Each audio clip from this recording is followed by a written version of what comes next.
Welcome. Tonight on Live and Wired, someone dies. Finally! I've been waiting on this for years. Yeah, about time, too. We've been waiting for this for a long time. It's like, how do we spice up Live and Wired? Oh, yeah, let's have somebody die. So at the end... From actual spices. Yes, it's true. From actual spices. It's a hot show. It's a hot show. So, yeah, a lot going on. And should we go into the news or should we go into the because I mean, if I do die, maybe it'd be good to get a few news articles out of the way first. But then again, it is really what everyone's came for. But then they'll stay longer. Plus, it builds a sense of mystique. Oh, yes. So, yeah, spread the word. On this episode of Live and Wired, I'm going to be partaking in a few hot sauces that my family friend purchased specifically for me, specifically for Christmas, specifically to make a video of, because she specifically wanted to see me suffer on video. And I figured, if you're going to do this, when you're dealing with something like 600,000 Scoville Mad Dog 357 hot sauce. 750. With a 750 Scoville Mad Dog 357 hot sauce. And 1 million. Or the 1 million Scoville Mad Dog 357 hot sauce. When you're dealing with things like that, if it's a video that someone has already recorded and they've uploaded, then you kind of already know they lived. Takes away a little bit of the, heart in your chest, just in your throat. Oh my God, is he going to pull through? Am I watching one of my favorite people die in front of me? It's a question you got. Alternatively, you have the thought of, am I watching some rando whose video I just clicked on, die? There's also that. Yeah, that's true.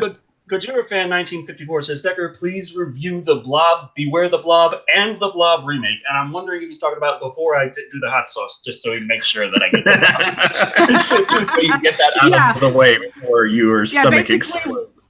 Yeah, basically right before that you die, right before that your throat basically explodes, somebody comes up to you and says, Decker, can you please review The Blob for me? So everybody get their film requests in right now. Start lining them up, listing them all the movies you wish Decker would review. And maybe, it within the next half hour, however long it takes for him to get to that, he'll get around to it. Yes. Oh, boy. Ninja Assassin 714 is asking if I can review Halloween. I am physically capable of it for now. We'll see about later. Yeah, it's not 100% guaranteed. I bought the hot sauce. To watch me suffer? No, the fact that all I could do was listen to you bitch about not being able to we're in the middle of bummy-fucky Texas. There's very little in the terms of really good hot sauce. This around. is Texas. But I have no car. Not my fault. Apparently. Somehow. Jacob Kennedy is disappointed we did not name this episode Nostalgia Hell. That's every single episode of Live and Wired, because there is at least a 30% chance that something that you absolutely love, whether it be a sci-fi movie, action movie, or horror movie, is either getting a reboot, remaster, or is canceled. So yeah, we are essentially living in a nostalgia hell. We might as well make a song out of it. Yeah. It's too bad we didn't name the show that, although I think it might have already been taken. Oh, well. Hindsight 2020. Before we jump into everything on the docket, there was another thing that was just added to the docket last minute that is involving something that was uncanceled. Yes, pretty much so. This thing just kind of popped in out of nowhere. So, I think which one were you referring to again? The one that was saved by Amazon, I think. Oh, that's right. Yes. I think, yeah. So basically on the last show that we talked about, we were talking about that there were a couple of shows that were being canceled. One of them, which happened to have been one on the Sci-Fi Channel. I think it was called what was it again? I was sent a message of it. The Expanse. That's what it was. The Expanse. Okay, so there were a couple of shows that were canceled. One of them was The Expanse, but we do have some good news for anybody who was a huge fan of The Expanse. Very apparently not a lot of them, because I think that was like one of the least voted for on the chat. That vote was for which one you were the most okay with or happy with being canceled. Right. So right. If The Expanse didn't get voted high on that, it does make sense that people were not so happy with it being canceled. Oh, either that or they didn't know what the show was. But luckily for you, for those who were fans of it, The Expanse officially is picked up at Amazon for season 4. So I'll read the first one, and then you guys can read off the rest. Sometimes it pays to have friends in high places. Amazon CEO Jeff Bezos is a big fan of The Expanse, and Amazon Prime has the streaming rights to the first 2 seasons of the acclaimed series. Now Bezos and Amazon may be giving the crew of the Rocinante, I think, I'm sorry if I'm pronouncing it correctly, a safe harbor for a 4th season. According to The Hollywood Reporter, Amazon Studios has picked up The Expanse for a season 4 around 2 weeks after Sci-Fi declined to renew the series. That decision was made up due to dipping ratings and rights issues with the show. The Expanse is based off of the novel series by James S.A. Corey, the pen name shared by collaborators Daniel Abraham and Ty Frank. Hello? Oh, yeah. All right. Oh, yeah, okay. Sorry. I'm right here. Sorry, everything froze for a second for me. That's okay. The current season airing on Sci-Fi is adapting the events of the 3rd movie, Abbott and Skate. Abraham and Frank have 9 books planned in the series, which should leave a lot of material in the future if Amazon sees to fit, keeping the ball rolling. They're going to create a new space opera novel series once it's finished. The series will likely return in 2019 or 2020. Keep your eye on it when that time comes. So yeah, for anybody who was disappointed on that, yes, the show will be coming back, which for a lot of people, they're either really excited for or they don't really care too much about it. Anything that keeps going that's not The Simpsons, I'm happy to hear. Yeah, and now I'm sure that all the Firefly fans are like crying in a corner saying like, why couldn't we get this to happen? But unfortunately, stuff like Amazon and Hulu and Netflix didn't exist. Mm-hmm. Firefly season 2. Yeah.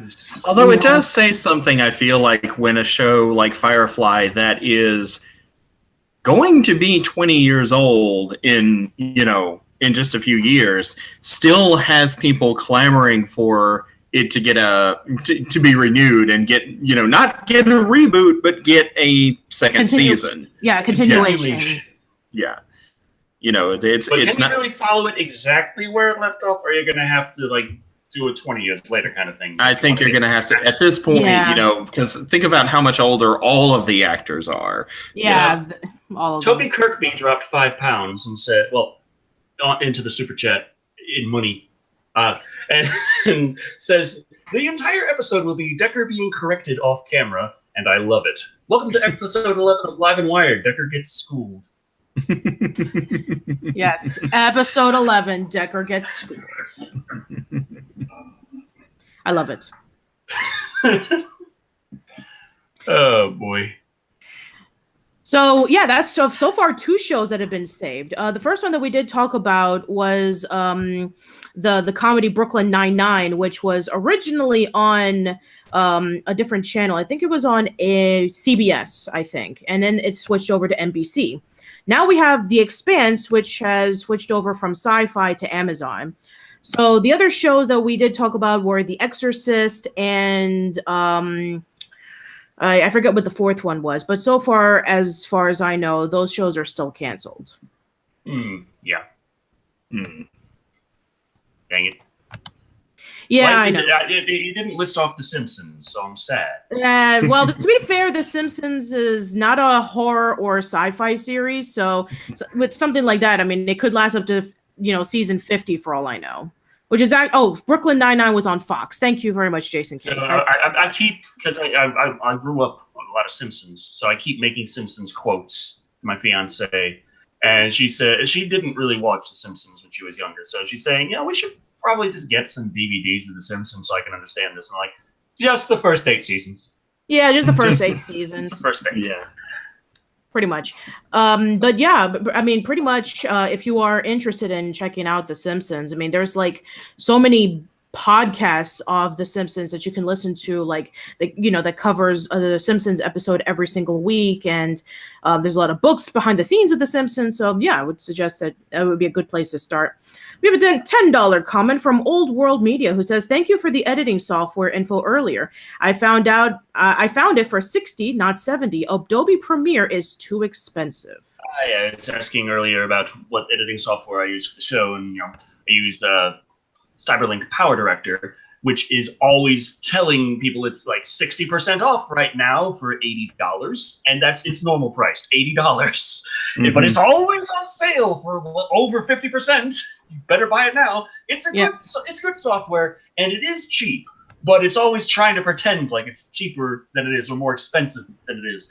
It's not, but it is good software for the price. Very good software for the price. Yeah.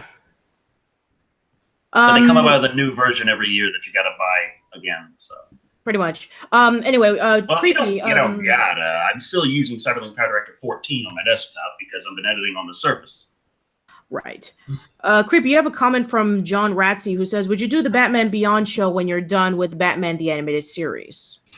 I'll probably do Batman Beyond at some point after the plan is, the hope is to do Superman, the animated series, after I'm done with Batman. I am going to go through all of the DC animated universe, though. Nice. In my mind, I imagine you reviewing the Batman Beyond series at the same age as Bruce Wayne in that series. Except I'll look much better. Yeah. You would. But yeah, like it'll be one that I get to eventually. Whether it may not be the next one, but it will be one that I do. Yeah, because eventually. the entire DC animated universe is on the list. Yeah, that would be pretty cool because you have Superman, you have the Batman Superman Hour, Justice League, and Justice League Unlimited. Justice League Unlimited. Would you be covering Static Shock, though? Possibly. Then there's also Green Lantern and Young Justice. Right. Brian Solano is asking, "Hey, Decker, when are you coming back to Los Angeles with Creepy?"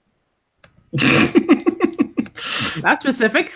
I have a strange feeling I'll be coming to Creepy's house and drugging him and then dragging him. Oh, that's so the only basically way I'm going to get him to come along with another one of my crazy adventures. I was kind of shocked that I wasn't dragged along with this one. But yeah, but the reason why I didn't go is because I didn't have the money. Well, okay, two reasons. One, sorry about that. One, I did not have enough money. And two, the money that I did have was being reserved for a trip to Portland, which was happening I think it was like you left like the week before I was going to go to Portland, Yeah. Like I left for Portland on a Thursday of the following week. So I could have gone and then gotten back and then go to Portland, but I couldn't afford to. And Decker was like, not guarantee Creepy would survive if he goes on another adventure with me. Well, it is LA, and I know your preference for wandering around in dangerous neighborhoods, especially after I tell you don't do that.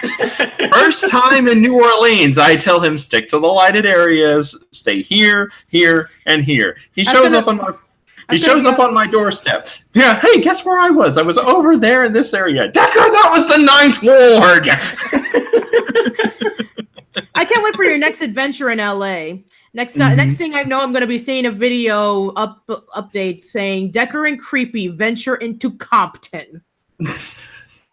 What is in Compton anyway?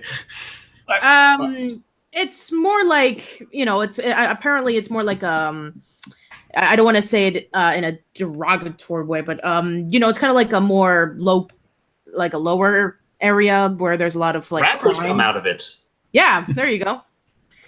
That should. Could it be any worse than Mississippi? Decker, you've been here, and we don't even have rap stars come out of it. Like, Decker's been to the town I live in. You know, he's seen all of the broken sidewalks, the houses that look like they shouldn't still be standing. You know, the miles and miles and miles of nothing but forest until you start to feel like you're hallucinating.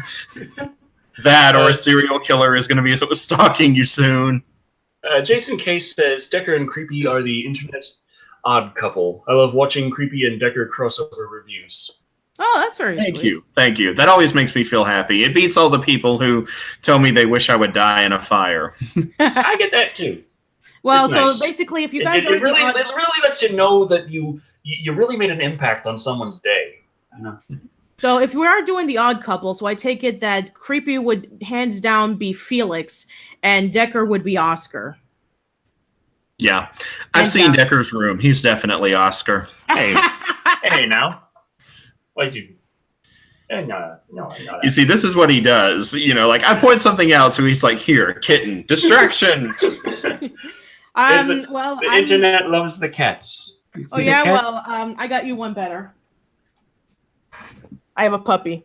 Puppy. Okay, then let's talk about Nintendo stuff. Okay. All right, thank you, Lily. You can go now. Okay.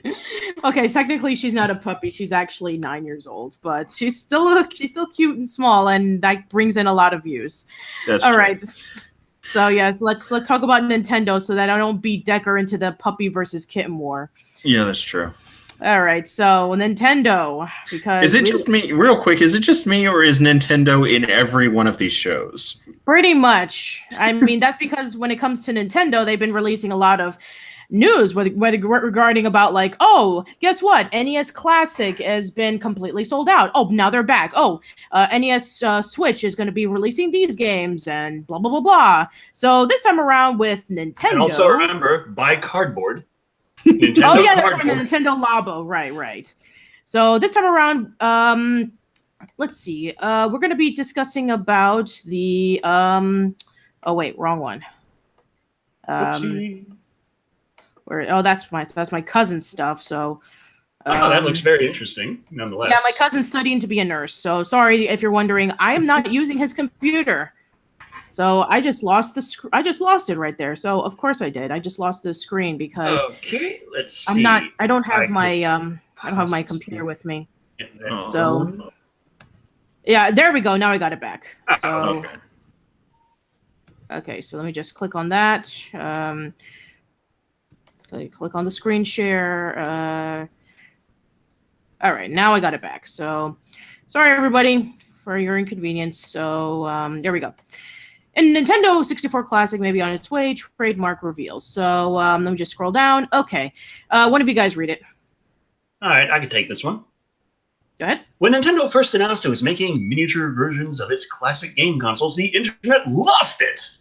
That's pretty much, yeah, that's accurate. The original NES Classic was a hit before it even launched. A year later, the company created the Super Nintendo Classic Edition and started a trend. Today, these throwback consoles are more than just nostalgic toys. They're the primary way Nintendo expects its customers to play its classic game library, because fuck you and your virtual console. So, what's next for the company's Classic Edition lineup? The Nintendo 64? Probably. A few days ago, Japanese Nintendo spotted a trademark application that covers both the controllers and software for the 1996 game console. Actually, it's technically the second 64-bit console trademark the company's filed recently. Last summer, Nintendo filed a graphical trademark for an icon depicting the N64's iconic three-pronged controller in the same style as the NES Classic logo. Great. But still, nonetheless, you pretty much get the point. So, like I said, also, I'm not on my computer. Note is the fact that when the I remember seeing around the time the SNES Classic was coming out, people were taking them apart and finding out they're the same exact board as the NES Classic, and they had previously reverse kind of tried. They had done homebrews on the NES Classic board and put more games on it, put other games on it. Found out that it could already run SNES and N64 games. Yes. So the guts have been there since day one. It's just insane. Pretty much. But yeah, I'm actually really curious. I think that there's like what? There's like 20 SNES and 20 NES in the NES Classic and SNES respectively. Gabriel Torres says, luckily I still have a Nintendo 64 somewhere in my house. I think I have one somewhere in my room. Yeah. I had one once upon a time, long time ago, briefly. I never had one. Yeah. N64 did not have as many games on it, it feels like, as, like the other Nintendo systems. In fact, it was kind of famous for it when it came out. It only had like 2 or 3 games to its name. Super Mario 64, Ocarina of Time, and Wave Race. And it was really far behind, especially against PlayStation. Okay, we have our N64 with a copy of The Legend of Zelda Majora's Mask right in there with the gold cartridge and the lenticular little label there that kind of changes based on the angle you're looking at it because it's nice and in 3D. Because 90s. Mm-hmm. Hell yes. At least I can die with the N64. Yes. It's beautiful. Here lies He's going to be Shadow. buried with he died it. With his N64. Yeah. Here lies Decker Shadow. He died with his N64 with dignity.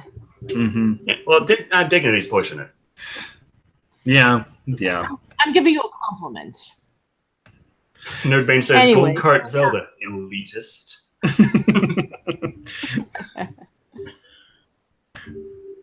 So, yeah, I'm And actually DJ curious, Power, the OSG, says, Nintendo 64! 64!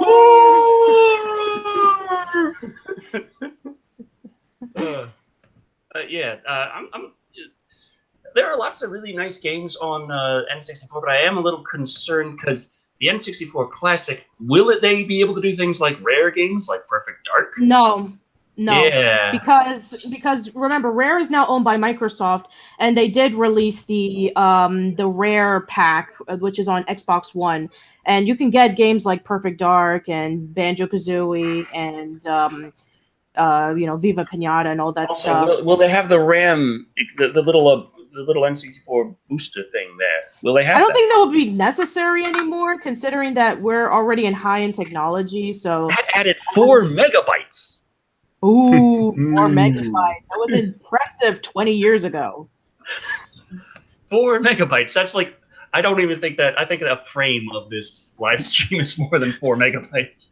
Yeah. Yes. But yeah, unfortunately, no Rare games, Decker. So we're going to have to think of the other ones, which is going to be tough because, let's be honest, like almost a good majority of Nintendo 64 games came from Rares. I mean, I think the only one that they could probably do is Donkey Kong 64 and Diddy Kong Racing, because at least they still have the rights to those characters. Michael Wolf is asking, any Saturn love? And not that I know of, but we do have some rumors popping up. Ooh, rumors. About I love rumors. other classic consoles. Yes, we do. And hopefully it works better because, like I said, I'm not working on my computer and I'm still trying to get this thing to fix. And yeah. But yes, let me just see if I can click on that.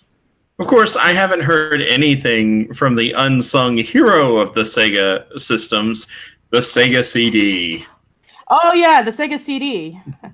When is the return of Night Trap gonna happen? Oh god.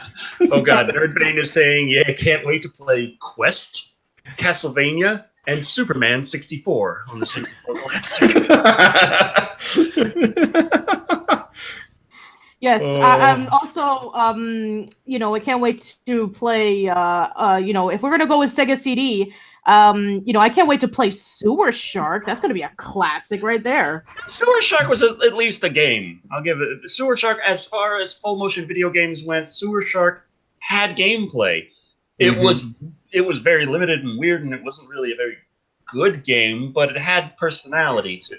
So yeah. It was a game with personality and Fair terrible. enough. Right. Like saying a game has personality is, you should apply the same rule to saying that a date or, a potential relationship, someone has personality. It means, this isn't going to last. Well, no, still, it's not.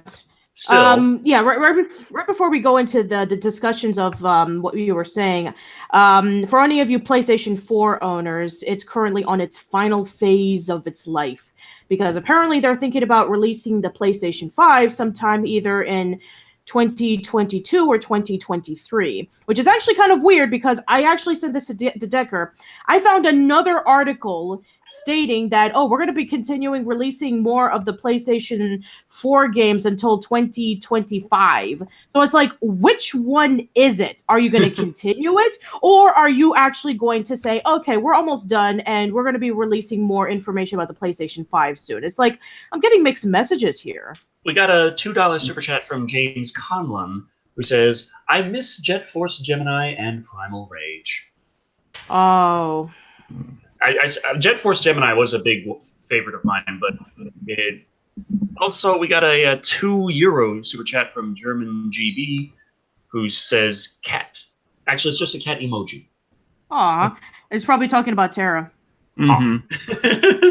Is it cute? My cat is somewhere. Terra, funny. I don't know where she is right now. Yeah. But yeah, and I can't bring out the dog again because she's somewhere. So. The PlayStation 5 news, it's like, we all know a PlayStation 5 is coming. Yeah, we When already knew about that. Is a question, because there are benefits to releasing one now, and there's obviously benefits to releasing one later. The PlayStation brand, the PlayStation 4, is doing perfectly fine for Sony to release a PlayStation 5 a few years from now.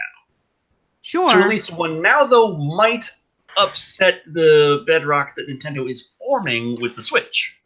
Right.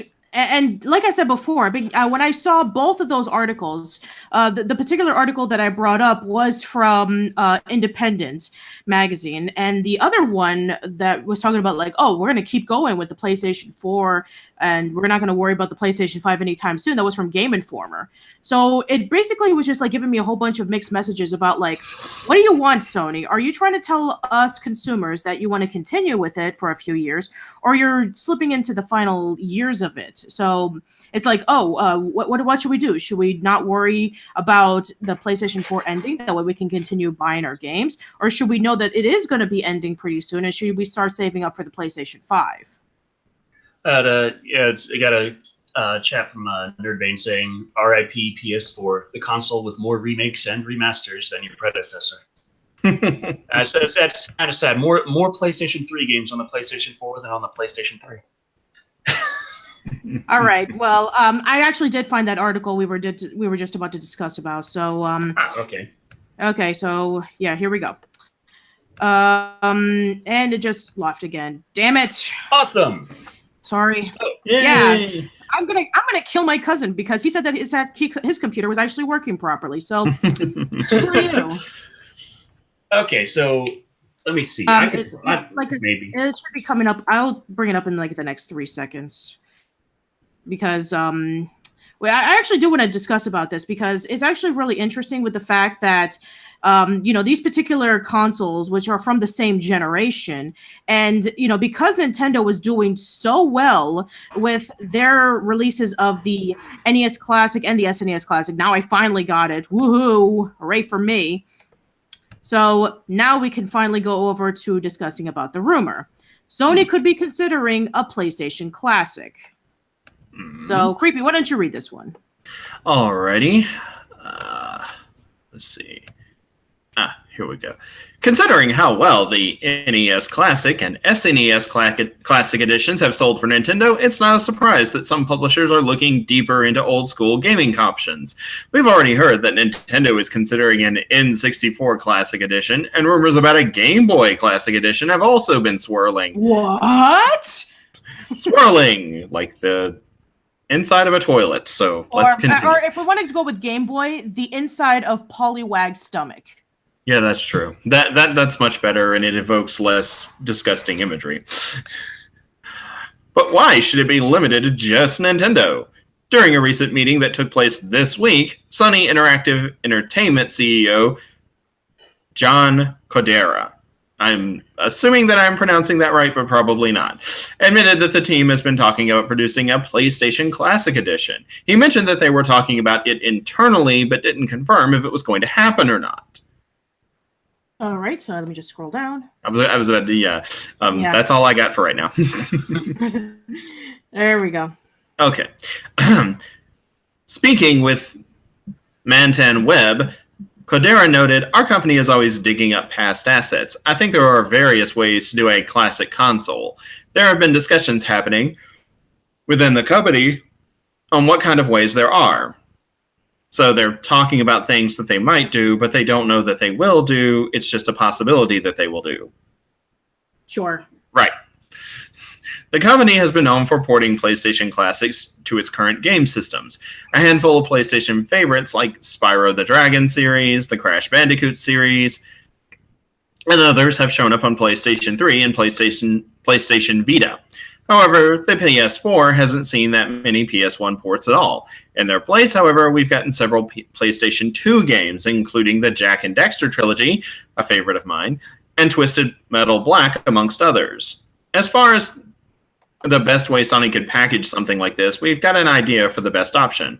The company's newer PlayStation model, a slimmer version that's colored white, sold reasonably well when it came out years ago. And there was also a portability, thank you. Portability option with an attachable screen. If Sony could produce a classic console model like that with its own built-in screen, the ability to connect a television and several games from first and third-party publishers thrown in, it could have a huge hit on its hand. I think I got one of those in a Sega Genesis form. Yeah, I remember that as well. E3 is just a few weeks away, so who knows? Sony could announce the system for release sometime in 2019 in the hopes of getting gamers excited. But then again, we might be waiting a while until we see what it has planned out. But you can bet that Sony is looking into what it could do with an all-in-one classic console. Why not? They sell very nicely. They do indeed. And Nintendo's doing it, so by God. Yeah.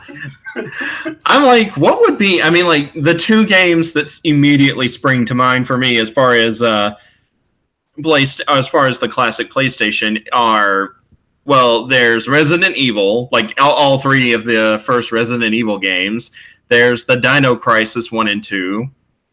There's also the Pac-Man game that I don't think anyone remembers but me.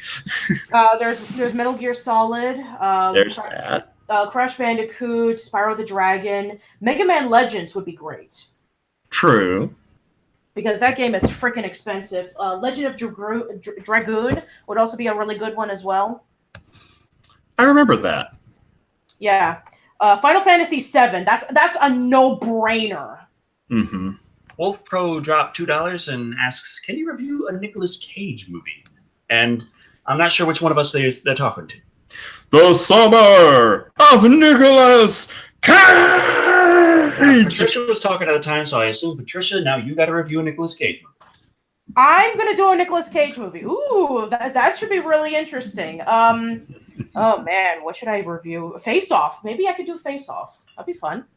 Or The Family Man. If I want to go for a family friendly thing, The Family Man would be good. But with all the talk of the classic game consoles, there is of course the Live and Wired Twitter poll. Woo! Yeah. And we got today's poll. Which classic console do you want to see? Now, these aren't ones that there are actually rumors of actually happening, I don't think. At least not that I know of. But, you know, there were plenty of classic game systems out there, and then a lot of them don't have classic consoles. So, with that in mind, TurboGrafx 16, anyone? How about the Game Gear? Or the 3DO? Or, if you want to go that far, why not just go all the way with the Atari Jaguar? With as many 3D games as you want, but look all just like flat shaded, just a single color. Hope you can figure out what the hell you're doing.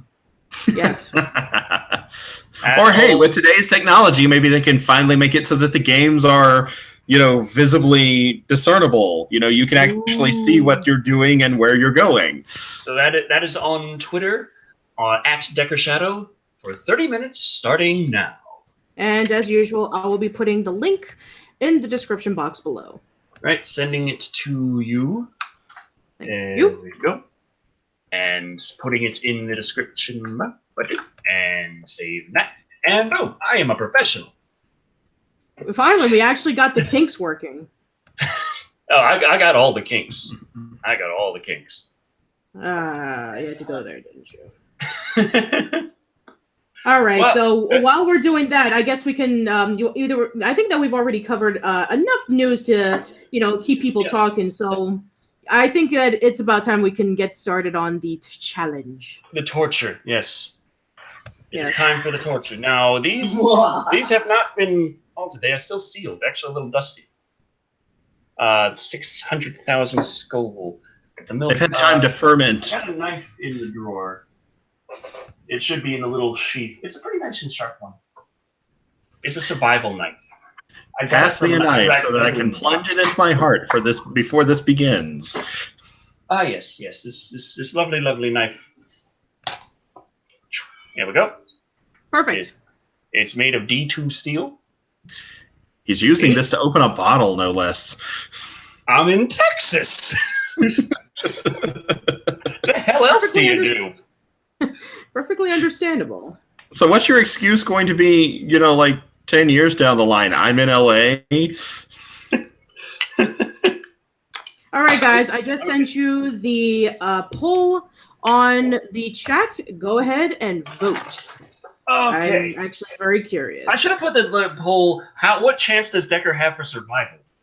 I was hoping you would do that, by the way, but you didn't. Yes. So Yeah, we get this little piece of memorabilia, the Mad Dog 357 branded little bullet. It's not a keychain, silver bullet by any keychain. chance, is it? Well, stainless steel, so close enough. But you got a gold one on the million Scoville. Stainless steel is not remotely close to silver, Decker. I'm gonna shoot the werewolf with a stainless steel bullet and make it even more angry at you.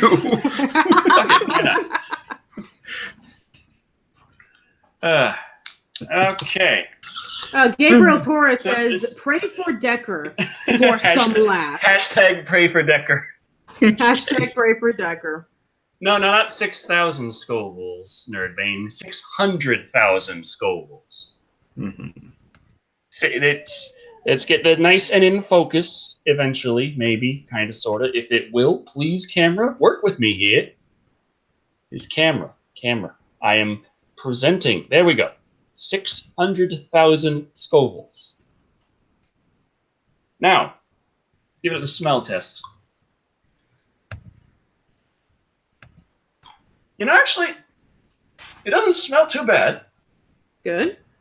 Scott Duncan says Decker is going. It smells uncomfortable, but not like a fire, but more like just suddenly your nose is not working right. Sorry, what was that, Patricia? Scott Duncan says Decker is going Super Saiyan 3 with all the hotness going on, and there is 3 of y'all.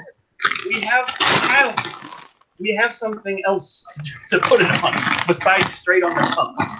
Hashtag not sponsored. I'm pretty sure they wouldn't want to be involved in. Who's this guy? Oh, he's some guy on the internet. Gets like maybe 50 guys a live feed, and Tara, and he's going to possibly die in this stunt. They probably would have preferred if I had covered up the name with a little duct tape. John Ratcey's like chug chug chug. Chug-a-lug, chug-a-lug, chug-a-lug. Chug-a-lug, chug-a-lug, chug-a-lug, chug-a-lug. Oh boy, what the hell have I done with my life? Oh, just a drop. Good, perfect. Just a drop right on there. It's a big, thick drop. You see it. It's right there.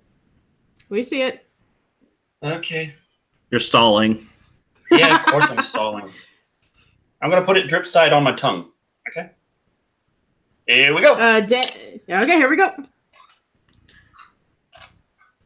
No. No. Give it 5 seconds. What?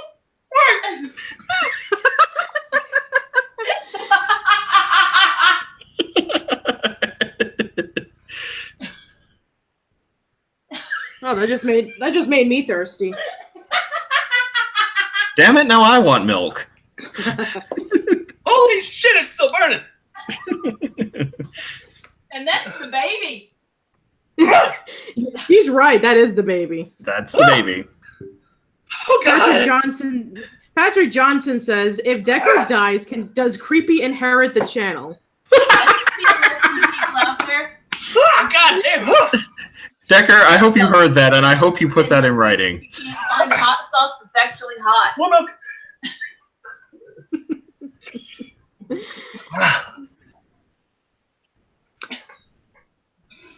Okay, so while Decker drinks his milk, and everybody in the comments is saying, got milk. So Let's have another... Now, you know what? That's actually perfect timing, because here's an interesting fact. Shado lost 750. It hurts so bad. So yeah, here's an interesting fact.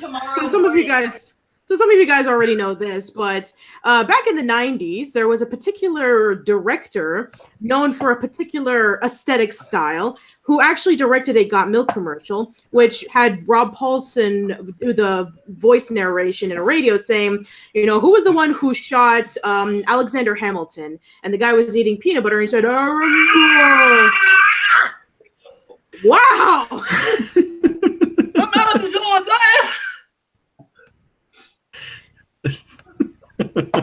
Okay. Never mind then. So, while Decker screams in agony some more. Yes. The guy who actually directed that commercial, believe it or not, was okay. Oh man, Decker, you're in real pain. Yeah. Okay, so the guy who directed that commercial, I'm sorry, was Michael Bay. And while Decker gets some more milk. Michael Bay is going to be directing a new action movie on Netflix starring Ryan Reynolds. Netflix's next action movie sounds like an over-the-top Hollywood blockbuster. So, and short of Michael Bay movie. And short of Michael Bay movie, yes. Hollywood is rubbing off Netflix. The streaming video service on upcoming original movie Six Underground has all the makings of an overblown popcorn flick. Explosion extraordinaire Michael Bay is directing. Action star Ryan Reynolds is leading, and the witty writers of the Deadpool movies, Rhett Reese and Paul Wernick, are penning the script for the movie, which is about a group of Batman wannabes. This is oversimplifying things, but Six Underground is reportedly about 6 billionaires who fake their own deaths and form an elite team to take down bad guys. Expect gratuitous lens flare, crude actually hot, and justice coming to an app near you. Oh, they forgot to mention explosions. Yeah. And helicopters at sunset. I feel like I'm going to pass out. Meanwhile, the entire internet got to see Decker's O-face. Hey, look at this about his sweat. It's so soaked. That's hell. Give your mouth closed. You're giving it oxygen. It's not real fire, Daniel DB631. All right. Continuing on. It is tingly. It's in the tingly space now. My lips are still burning, but now my tongue is all tingly. Oh, my hands are tingly. Oh, man. All right, continuing on. So, Six Underground, which will be co-produced by Netflix and Jack Reacher and Mission Impossible Fallout Studios Skydance Media, is slated to start production in the summer and hit Netflix next year with a rumored budget of $150 million. With the stream. Watching that. Yes. I think that we should. I think that that's pretty much all I have to say, because I think that everybody's just talking more about Decker suffering than me actually reading crap. Nerdbane dropped $20. Says, "Here's some cash for some Pepto. You're gonna be in for a rough bathroom break." Thanks, Nerdbane. He's got 2 to go. Yep. Should I start working on opening this? Because it's gonna take a little bit of concentration. You need a break. Wait until you at least settle a little bit, and then go for, Super Saiyan 4. Oh, this is the million. This is the million. Oh, God. Okay. Yeah. Okay, But yeah, Michael Bay wants to do a Netflix movie. I suppose it was really only a matter of time. I can't say I'm thrilled about it, but I can't say that I'm shocked. I mean, someone else did a Netflix movie, so now Michael Bay is like, I got dibs. yeah, Second little keychain. That's what you get. Oh, I forgot. This whole side of the bottle, it is not ingredients. This is a waiver. Shall I read the waiver? please do, because they're paying attention more than us talking about Michael Bay. Yeah. Okay. I agree, as indicated by my opening of this bottle, as follows in connection with my purchase of this product. Number 1, this product is extremely hot. You should use it with extreme care. 2, this product is to be used at my own risk, and I fully understand the potential danger if used or handled improperly. 3, if I give this product as a gift, I will make the recipient fully aware of the potential danger if used or handled improperly. Did. 4, I hereby disclaim, release, and relinquish any and all claims, actions, and lawsuits that I, or any of my dependents, heirs, family members, or legal representatives may have against any party relating to any damage or injury that results or is alleged to have resulted from the use, consumption, ingestion, contact, or other use or of from this product.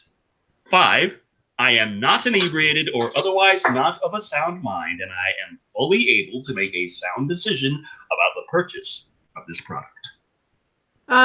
They're wondering what's the name of the hot sauce. Scott Duncan says, Decker, just go Super Saiyan 3 if you're so hot, or just start talking about Predator 2018. I almost put that kid in the title card again. I was this close. I'm like, I'm on a roll. I might as well keep it going.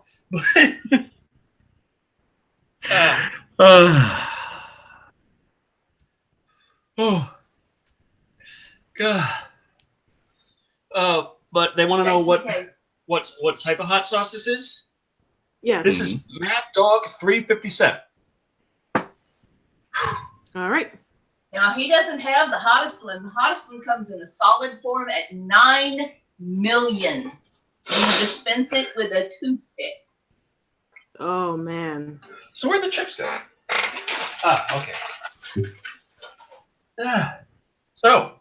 When you guys just scroll back up a minute. What? Jason Case.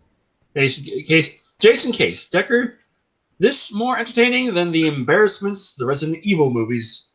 You eating with hot ingredients. Oh, God. Just past Super Saiyan 3 and went to Super Saiyan God. She does have a point, except that was saying God. You have to be at least calm, and you have to be in. You have to be a more calmer persona as opposed to like any other Super Saiyan ability.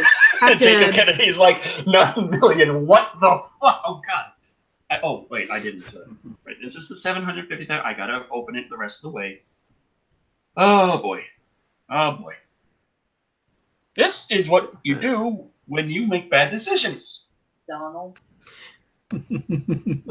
Just make sure that you did not have an extra thick layer of that, just like last time. Just put a little tiny itty bitty drop. So while Decker opens that, I guess. Chips? No, she kept telling you to do something. Annabelle Lee says, Decker, your ass is going to be a volcano.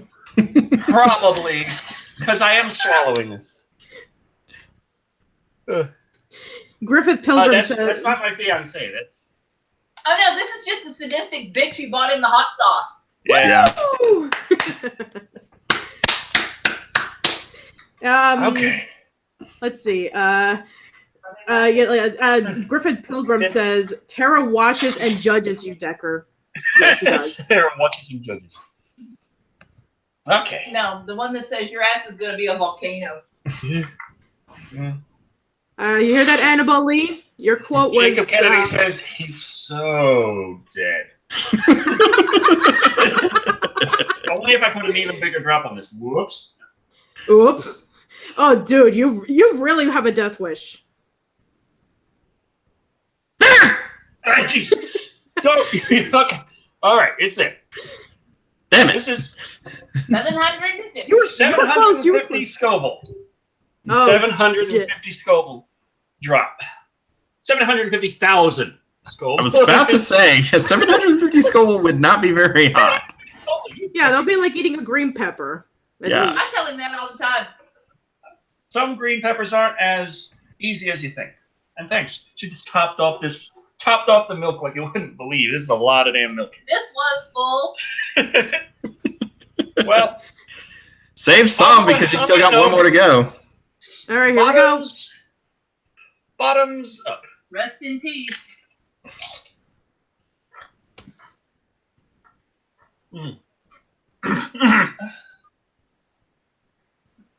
I'm gonna have to go get the gallon before we do the million.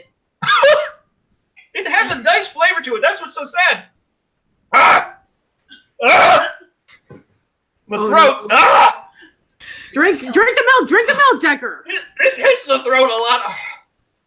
Ah! The first one was like all tongue. This one was like end your throat, man. Ah! Oh. Okay, survival time. Like I Okay. said, O-Face is back. Yes. Oh man. Hang in there, man. Hang in there.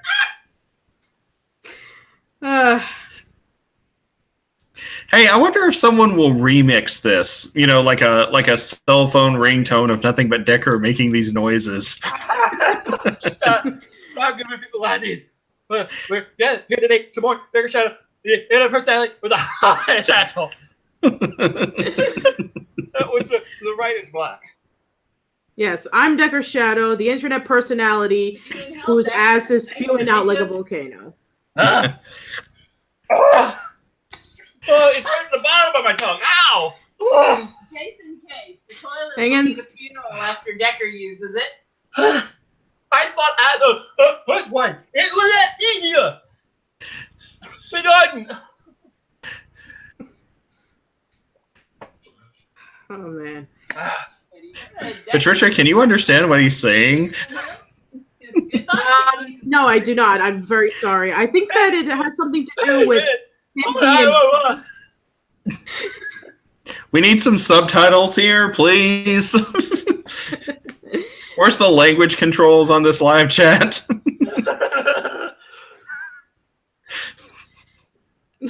This is the most extreme episode of Food Wars I've ever seen.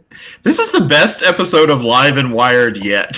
And we're not even doing anything. It's just Decker creating pain for our entertainment. Oh, Yep. that was that nice chat on.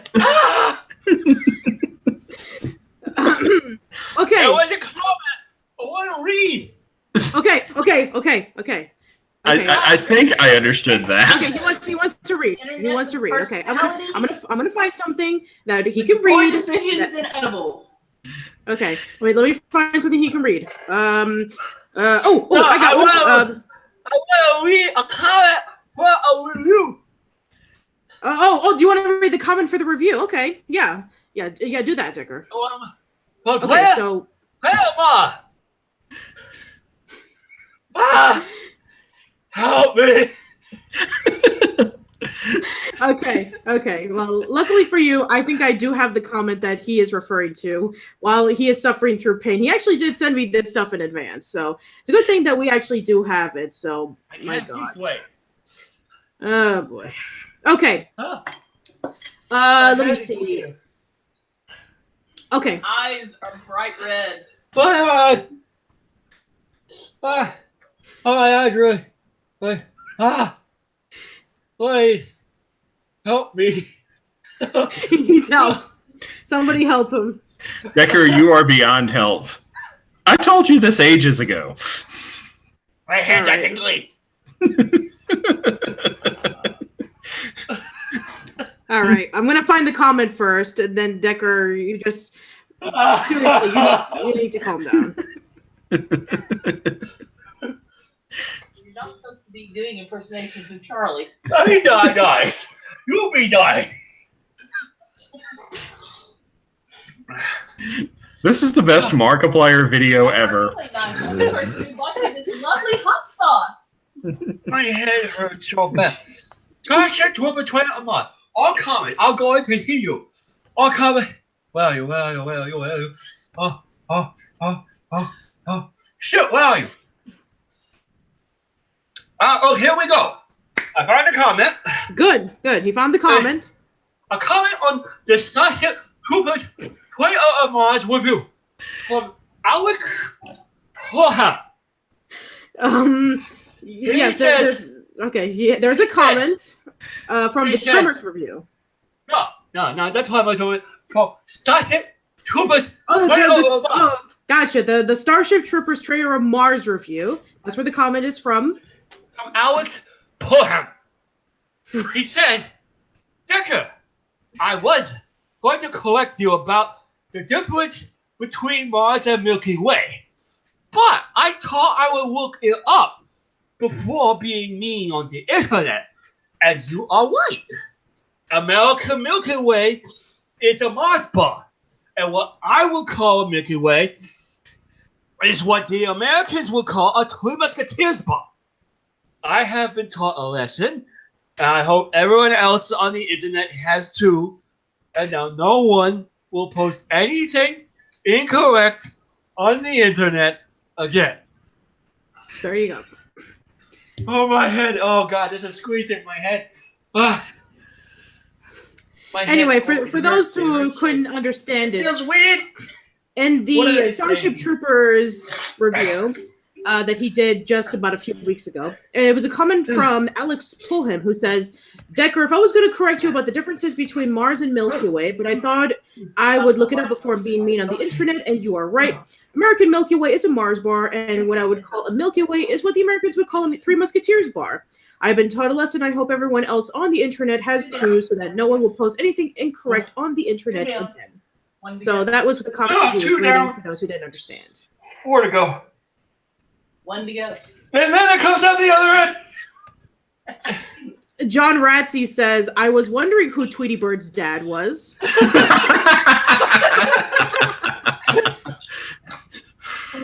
I am sweating. I am sweating. How's that Twitter poll going? We still have another couple of minutes. Oh, people are really wanting the Atari Jaguar. Patrick Johnson says, hello, this is Shado. Their personality was hunting rabbits. I think got Shado. Do you actually got personality was hunting rabbits? Oh. Ta punny tad tunny tad punny tad ta ta punny tad. Okay, Jason K says, okay, regular Decker has returned. My lips are still burning. My head still feels weird. My hands are tingly. I had a drop on my tongue. My hands are tingly. Little known fact about Decker, for all of you who haven't figured it out yet. He loves spicy foods, but he's not very good at handling them. I've actually seen something like this before. Decker, you remember that time we were actually in Tokyo, I want to say, or like, a subdivision of Tokyo, and you tried that. Say what? Sorry? Probably. Yeah, like. Okay, he's talking normally again. Is it time to a couple of minutes? Wait, let's give him a few extra minutes. I have to go get the other gallon. You've already gone through this app. I'm pretty sure my stomach is almost full of milk, so I can't drink more milk. You're gonna need some bread or something. Yeah, you need bread. Decker took a bite out of, I don't remember what it was, or like he was going to try wasabi or something, and I wish we had gotten that on film, but unfortunately we did not, because I wasn't thinking about it. I was also very tired, and Decker like took a bite out of it, and all of a sudden he just starts going like, like just making all of these seizure faces, and I'm standing there and I'm like, great, I get to stand next to the guy in Japan who to everyone else looks like a foreigner losing his mind. They're saying so he's like Markiplier drinking alcohol. Mm-hmm. All right. So while Decker calms down, I think that at this point the Twitter poll should be roughly over. I'm going to double check. It's got a couple minutes left, like 5 minutes. We do have 4 minutes. I'm sorry. So in the meantime, while Decker calms down, I guess we should go over to another article. Yes. Beautiful new articles. Oh, why did I do this to myself? Is So that Satan? Satan? Is Satan calling?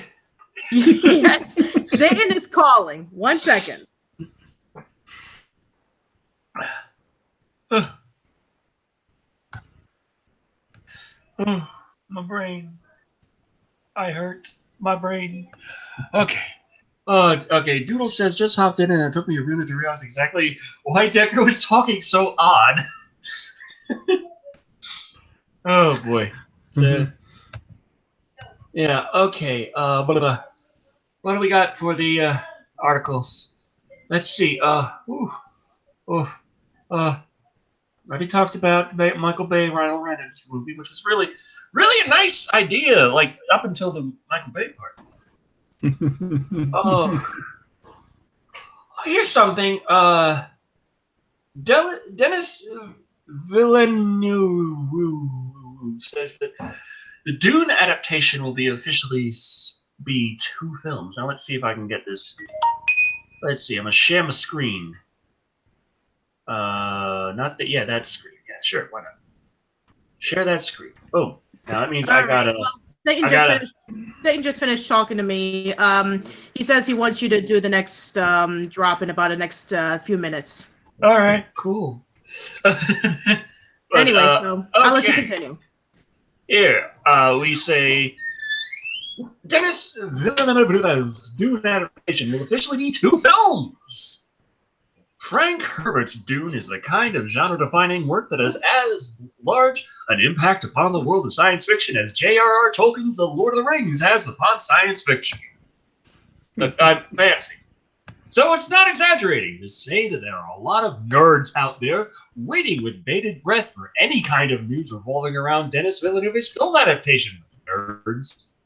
Previously attempted by David Lynch in a semi-successful, famously weird 1984 film starring Kyle MacLachlan and Sting. Nerds. The most successful. I like that movie. And nerd. Of course she does. It had Sting in a space speedo. Sting in a space speedo. Yeah, Oh, okay. I mean, it's like quoting, my stomach is hurting so bad. Oh, it's like quoting Drake from Pebble and the Penguin. You know, like, hey, nerd. Or the Robot Chicken thing where, the guy crosses the door and says, nerd. Something like that.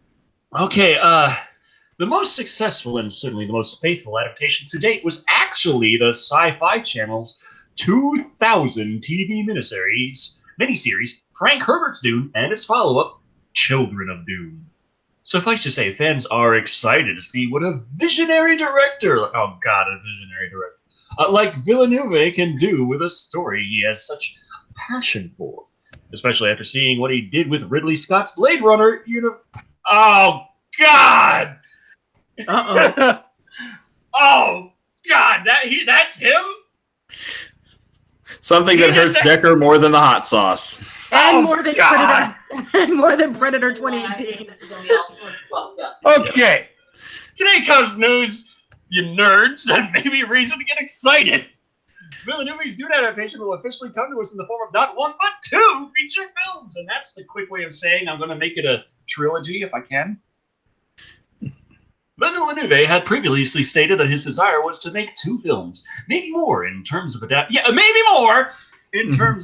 Dune, so we can at least feel confident that it isn't a case of studio meddling, as in decision to stretch The Hobbit into an unending 3-movie death march.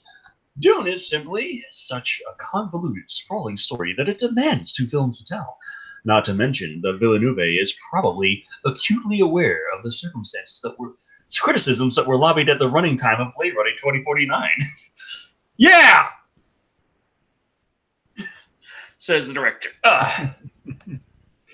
Eric Roth has written the first draft, and I worked on it on my side. You worked on it on your side? I think what he meant to say was I worked on it on the sideline, as opposed to like I think maybe that's a mistranslation. I reclined while working on this. I have not had such fun creatively since Incendies. What? I wish I could direct both movies at the same time, and I think I will, but it would have been too expensive. Now, that would have been cheaper. We'll do them one at a time. So there you go. Now we just have to hope that the budget for Dune is a reasonable one, and that the first film proves reasonably successful. Few things would be more crushing than Villeneuve not being able to finish his Dune adaptation just because the first film isn't the box office cash cow its producers are hoping it would be. You nerds, go out and buy tickets! It could end up being Jodorowsky's Dune all over again. The director has stated that he intends to begin pre-production on the film soon, so stay tuned for future news bulletins and what will surely be one of the most anticipated sci-fi movies in recent memory, you nerds. I just couldn't get over the nerd parts. When they say, hey, nerds, what? Hey, nerd. I'm not the only one who found that a little awkward of a drop in the middle of the article. Or beginning of the article. Well, our Twitter poll has just ended. So, okay. So to ask the question again, which classic console do you guys want to see? The Atari Jaguar has won by 55%. Oh, a little bit of came up. So yes, for all of you guys who are interested in playing games such as Alien vs. Predator and Doom and a whole bunch of games, then you can be able to do that. What was it called? Iron Soldier. Iron Soldier. Yeah. Smash Buildings is a giant mech and the most convoluted. Like, how are you going to fit the numpad on that? All right. Well, 13% want the TurboGrafx. 21% want the Game Gear. So yes, you're going to be able to place. We similar to how there's rumors around about how the Game Boy is going to have a Classic Edition. We're going to have a Classic Edition on the Game Gear, playing all the watered down Sonic games and all of the other games that I don't know. Leading Blind, just in the middle. Leading Blind says Decker cannot die until he reviews Audrey Rose and Snow White: A Tale of Terror. Also creepy. They've been mentioning this a couple of times, and I meant to check it out, but I've been busy and tired and all kinds of crazy, and I don't have internet in my new place. But they also started a new channel. I think it was them, Leading Blind. I'm pretty sure that they started a channel that they're a fan, and they started their own channel, and they wanted our opinion, so we should go check it out and actually critique. I'm pretty sure it's now either that or whoever it really is pretty pissed off at me right now. Third place goes to the TurboGrafx 16 at 13%. So you could be able to play Keith Courage and Bonk. And then finally, last but certainly not least, you have the 3DO. So sorry guys, you're not going to be playing Plumbers Don't Wear Ties anytime soon. Was Don't Wear Ties Classic? Yes. Well, that's pretty much it for the poll, everybody. Thank you so much once again, and I'm sure that whatever crazy shit comes by in the news, then we'll definitely give more the more attention to in the polls and other details. Yeah, in terms of Dune, I know Dune is I haven't really seen Dune or read Dune, but I know Dune's influenced a lot of stuff, and I'm interested in checking out Dune. But the article talking about how you nerds need to go out and watch this so you get more of it, and it's from the guy responsible for Blade Runner 2049. No. I guess this is like the movie equivalent of it's gonna make you cry like an anime fan on prom night. If any, I guess Mighty Number 9 reference. I can't remember the name, but creepy. You always bring him up. Makes you his bitch. Right. John Romero. Yeah, John Romero is going to make you his bitch. Oh yeah, Daikatana. Daikatana, yeah. I keep trying to get Decker to do a let's play of Daikatana. Oh, my intestines! Why? Oh, my side, my intestines. I mean, like, if this episode of Live and Wire proves anything, it's that Decker's suffering makes money, or at the very least gets people's attention. Yeah. I haven't seen Eddie, which is a shame. Eddie Horta says, can we talk about PlayStation 1? Well, we did talk about that earlier. We did talk about the PlayStation 1 earlier. Thank you so much for the super chats. I'm not saying please pay up now. I'm saying thank you very much for what has come through already. You are gracious, and I am internally grateful. You saved our lives. You are eternally grateful. Anyway, so yeah, we already did talk about the PlayStation 1 because there's been rumors about a PlayStation Classic, but yeah, I guess Fernstein made a Simpsons quote. At least I think it's a Simpsons quote. My brain is full of Simpsons quotes. It says, "Oh, my liver." I just remember like Homer there, like, no more beer, and his liver's like, "Yay!" He's like, "Shut up, liver!" Oh, my liver. Oh. Daniel DB631 says, "What's next? Chinese water torture?" That would be cultural appropriation. Sorry. What he said. All right, so it's off limits. Yeah. So while Decker calms himself down for the next one, let's read off some YouTube news because we all love that, don't we? Yeah. Like, we're not bitching about Nintendo, we're bitching about YouTube. Yes. Fuck YouTube news. I'm just going to add more hot sauce. You know what? I'm not going to actually put that as a...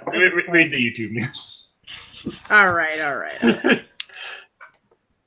Yeah, because this actually happened just a few days ago, and everybody is just like really, really pissed of it, especially content creators, because it's like basically another middle finger for anybody who actually wants to at least know that, hey, we made a video recently. You know, did you watch it? No. Well, here's another reason why. YouTube test to sort subscription feeds in non-chronological order triggers creator backlash. YouTube has been testing out a new option to let users sort their subscription feeds in an algorithm-fed, non-chronological order, and the move has many creators up in arms. YouTube has running the test in a small number of users since February 2018. The Google-owned video service publicly acknowledged in a test and a tweet from the Team YouTube account late Tuesday evening in response to a user's complaint that videos weren't showing up chronologically. By the way, the privacy policy changed. Oh, it did. Yes. Our privacy policy has changed. Yes. Thank you. Go away. That's just been. Have you noticed, like, every single service you signed up to has emailed you recently about the privacy policy update? I have. I noticed that, like, last night or night before, something like that. I was like, damn, like, they all changed their privacy policy at the same time. If this is not evidence that Big Brother is watching us, I don't know what is. Gabriel Torres says Decker amped it up a bit. Hot sauce enema. That could actually kill you. That can. Technically, this hot sauce can also kill you if you just try to chug it. But I mean, on a hot, someone did stick pepper spray in it, but this was on 1,000 Ways to Die. He stuck some pepper spray in his butt because he couldn't have any kind of weapon, and he was pulled over by the police, and that counts. So he stuck it in his butt to try and not get caught with it, and it ended up going off, which tore up his insides pretty bad, and he died. Ouch. Oh, Nerdbane, it's not just click the bell for notifications. It's click the bell and then go into the bell options to select all notifications and now, sacrifice a chicken under the blood moon. And don't forget, dance naked around a campfire. You also have to do that. Decker, you forgot about that the first time, and look what happened. Cactus Johnson says YouTube seems determined to ruin itself. Yeah, pretty much. It does. It does pretty much ruin itself. So, continuing on. Reaction from the YouTube community has been overwhelmingly negative. Grace Hilbig, a popular YouTube comedy creator, simply tweeted, "Please don't do this," in response to the Team YouTube post. Colleen Ballinger, the creator behind YouTube's Miranda Sings, no relation, Awkward Woman Child, who also expressed strong concern. I don't see a positive response to this announcement. Please reconsider. This will really hurt your content creators. There's the tweet right there for those who are interested. Let's see. Sean McLolan, the video game vlogger known as Jacksepticeye online, noted in response, please use the subscription tab to mainly avoid this sort of algorithmic behavior on the platform. Please keep that to the home page and recommendations. The concern about YouTubers is that view counts and user engagement could drop if people see their subscription feeds in a non-chronological layout. Response to a request, YouTube rep said, with more videos coming to YouTube every minute, we're always experimenting with ways to help people find more easily found, watch, and share the videos that matters the most to them. Of course they do! The rep continued, this is one of the many small experiments we run all the time on YouTube. We use both quantitative data as well as user and creator feedback to make decisions on which features to launch. And I can assume that probably they don't listen to a lot of them. YouTube emphasized that in tests, users can still choose which view they want to see. In addition, according to YouTube, all videos from a user's subscription shall appear in the feed. The backlash calls to mind a similar change that Facebook, Instagram made in 2016 when switched users' feeds en masse from chronological to algorithmically sorted presentation. It led to a massive outcry, and 343,000 people signed a Change.org petition demanding Instagram keeping the chronological ordering. Of course, Instagram didn't revert to the old design, and it continued to amass users. So, yeah, if it didn't work for Instagram, YouTube thinks, oh, it's going to work for us, and it's not. Yeah, the thing with YouTube subscriptions is, oh god, it's one of the things about this particular event that I think is good for, hopefully not, it won't completely go through, maybe, is because I've always felt like YouTube can really fuck with creators pretty much as they want. And they're not going to get too big. What the fuck? What? My computer, an ad started playing, and I just had, like, the smooth-talking black guy, I need more help in the kitchen. I'm like, what the fuck?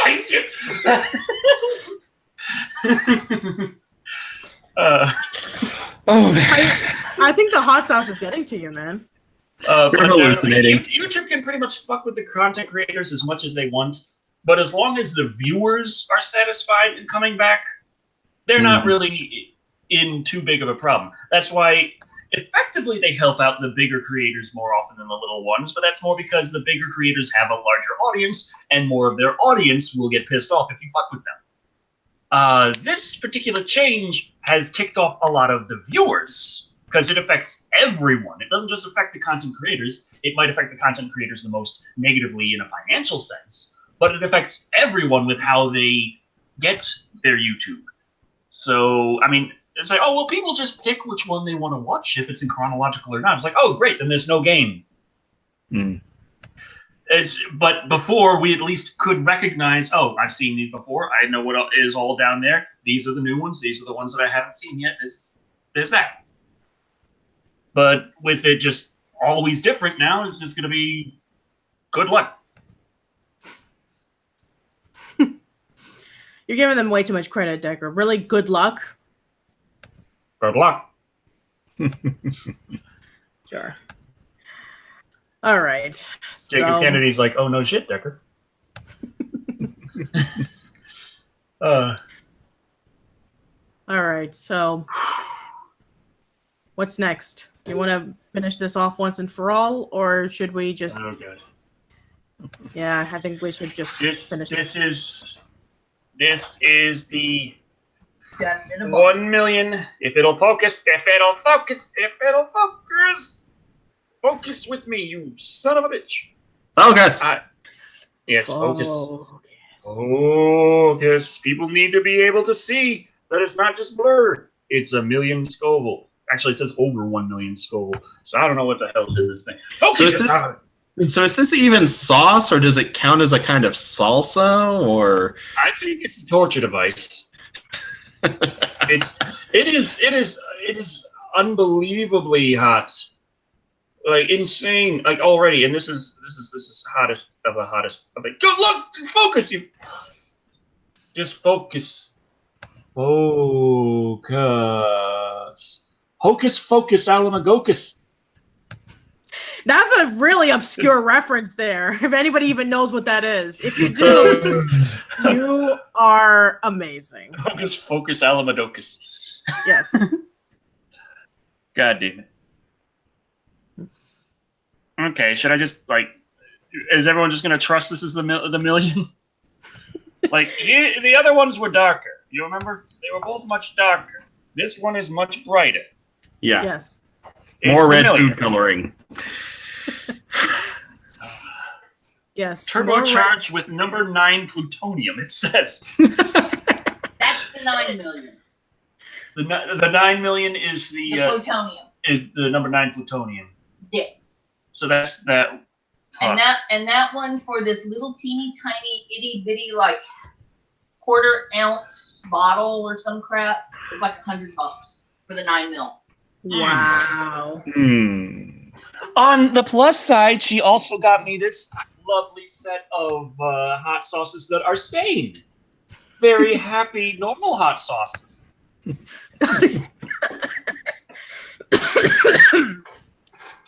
So, oh God. Uh-oh. Okay.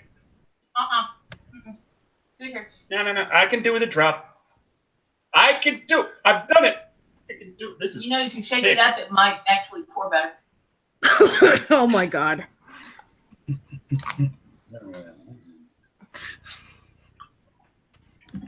I'm shaking. Okay. Yeah. He's had if practice you're- with that movement. That is a side to side, you son of a bitch. That's not what we did in Japan. We froze on the street. And then you bought a jacket. Yeah, I bought a jacket for Because me. I know what goes on in Japan, and I know the proclivities of you two, so I don't doubt anything at all. I went to the bath. I took a bath. Uh-huh. That's what she said. Or in this case, that's what he said. So, John, let's see. Patrick Johnson asked, when did Live and Wire become torture porn? Oh, Tonight. Tonight on Live and Wire, you see Decker Shado torture porn. That's the only time in which you'll see it, unless he reviews go. Predator Need to 2018. dab that off there to survive. There I you dab it. I dab it. I dab it. How potent is it just from that drop? Like, are you smelling it already? Like, how bad? What are we looking at? You saw what Just happened with because you this. all want to. Ah! We kind of do, actually. We're sadists like that. Mm-hmm. Oh. Is that from the dab? Okay. So, in case I die, I want my fiance to know I love her very much, and I'm sorry that I'm so stupid. And She already also- knows, Decker. And also, Creepy, you can have the channel, but you're gonna have to share it with Chibi Thulu. Yes. He's right Oh. here. Only if I die. Just keep that in mind. Wait, go back. And the cup's Wait. pretty Does much this stipulation does this stipulation happen because like outside of this as well? Like if you die at a later date, not No, from this, but it's from just something else. specifically for the hot sauce. You know, because I might have some ideas on that. Okay, now I want to say something incredibly cool before I eat this. Like,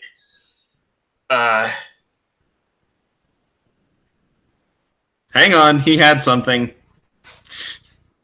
Yeah, I've been binge watching a lot of Archer lately. yeah. Oh, well. I'm dumb.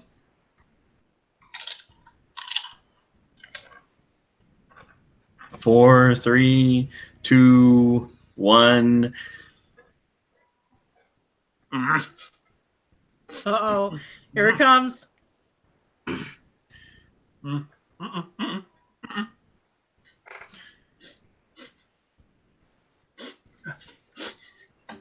Uh-oh. Wait. You can handle this? Why does my mouth taste like toast?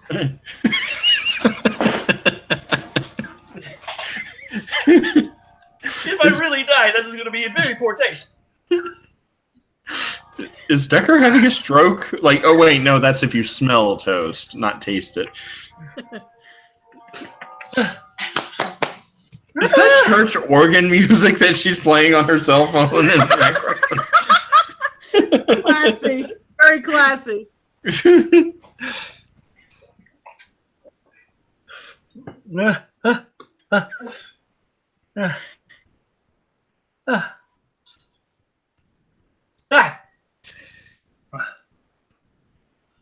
Did I handle this one bad? No.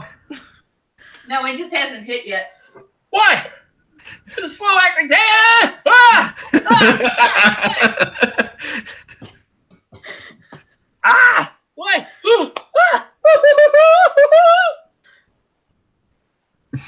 Why are these slow? You actually made a Woody Woodpecker sound there.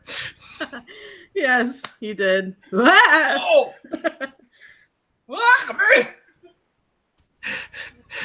This hot sauce has rendered Decker unable to speak English or form words in any language. Yes. So Decker is going to be chowing on bread because at this point he desperately needs it. Mm-hmm. Okay.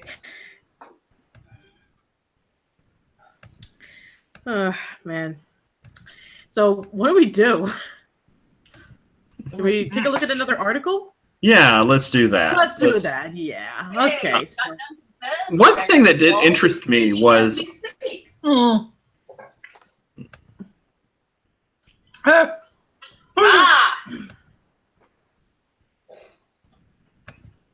know something that'll make you. Francie says he wants all the smacking. All right, where's my glove? Well, luckily for us, we do have something that'll make him feel a little bit better because it's about a new cinematic universe.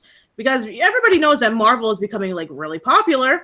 Well, guess what? There's somebody else who wants to join in on that piece of the pie, and it's somebody that you wouldn't think that would ever be forming, and that would be Toho. Oh, Caleb. No, Toho he's not that making- poor. It's just he's that desperate.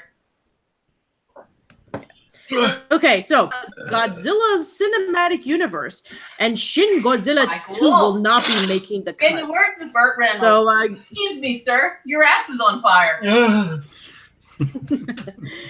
all right, why don't you take this one, Creepy? all right. Let's see.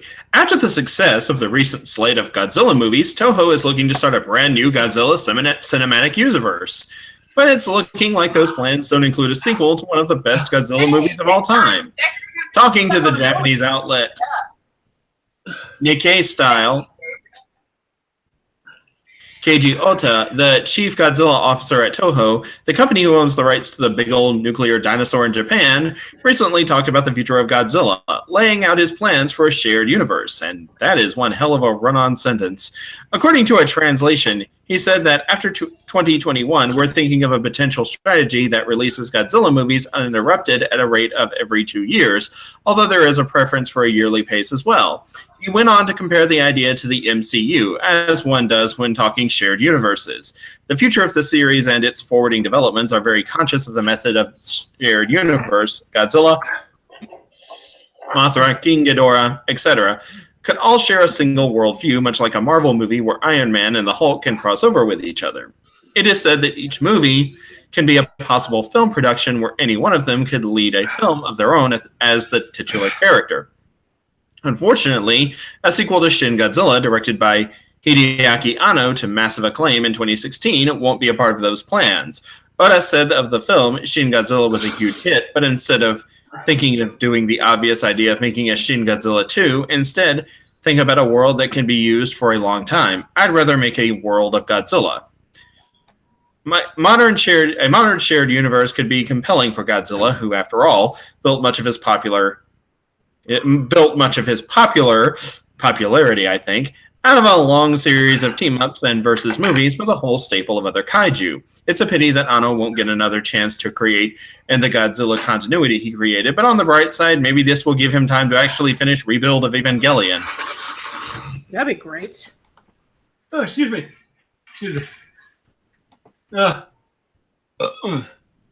Nice. Brain. Sweating. I'm sweating out brain. Be careful, you don't have a lot of that left. You got $2 super chat from Old World Media saying, watch Decker shoot out fire like Godzilla.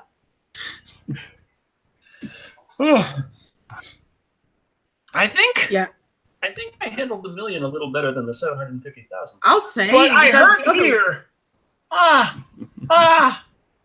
Each time it hurts in a new area.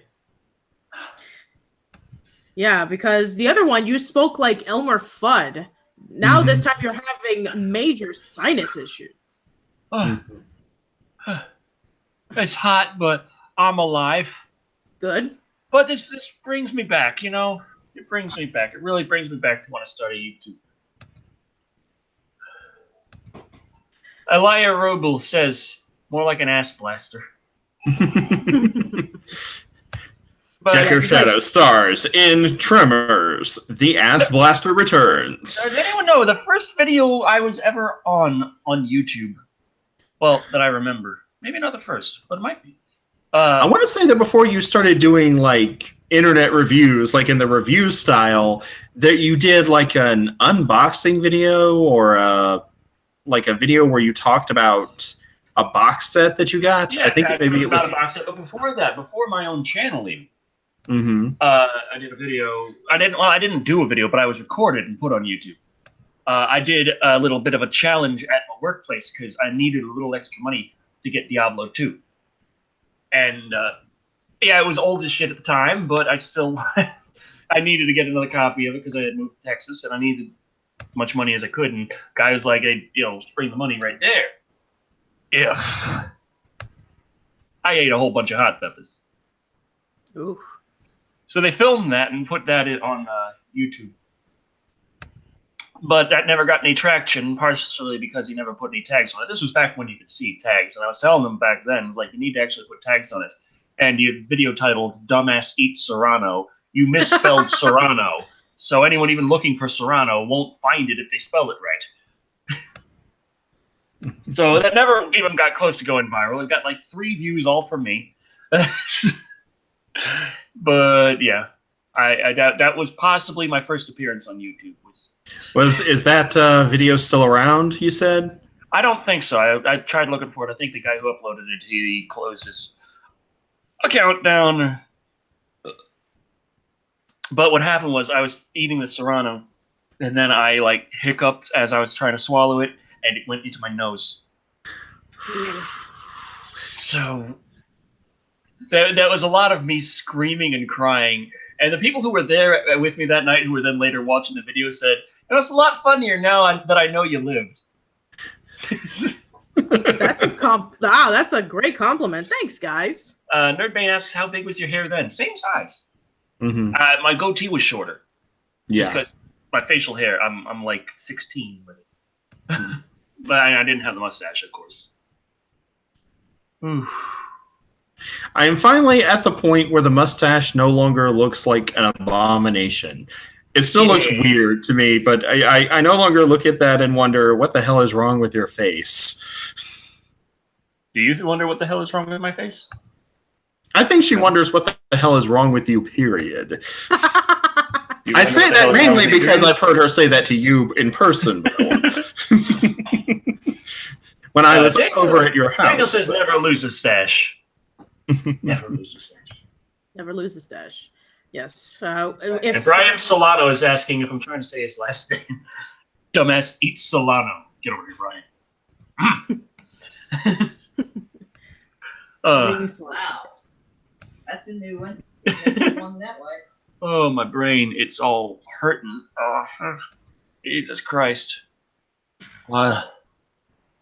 Hey, Tara, I lived so far. I still gotta poop. The first I'm half glad is that finished. you're by my side the whole time. You don't get that, Kent? Hey, Tara, want milk?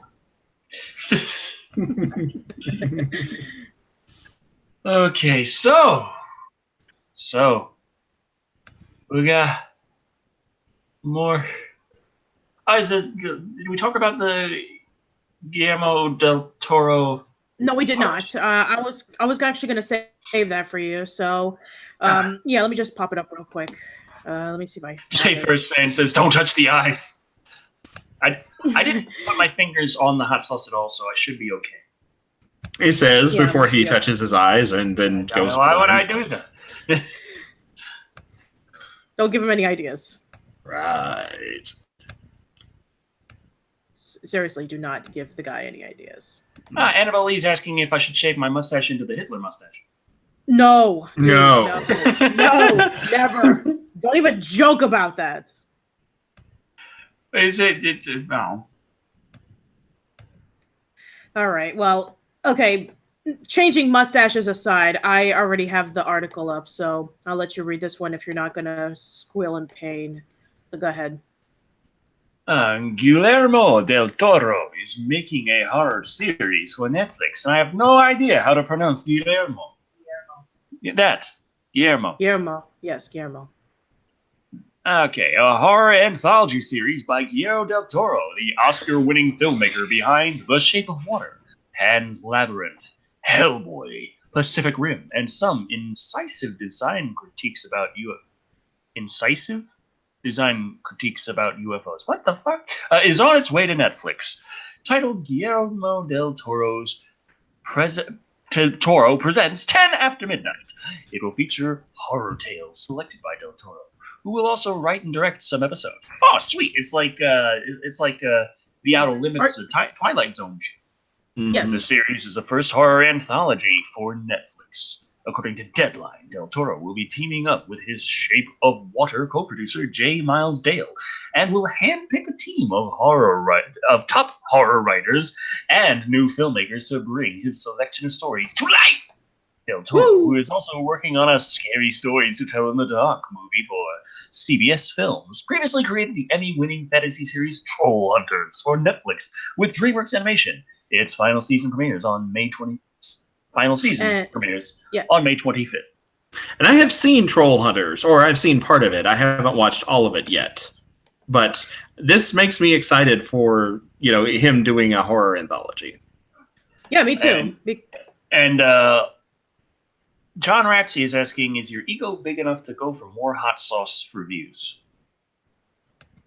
My ass isn't strong enough.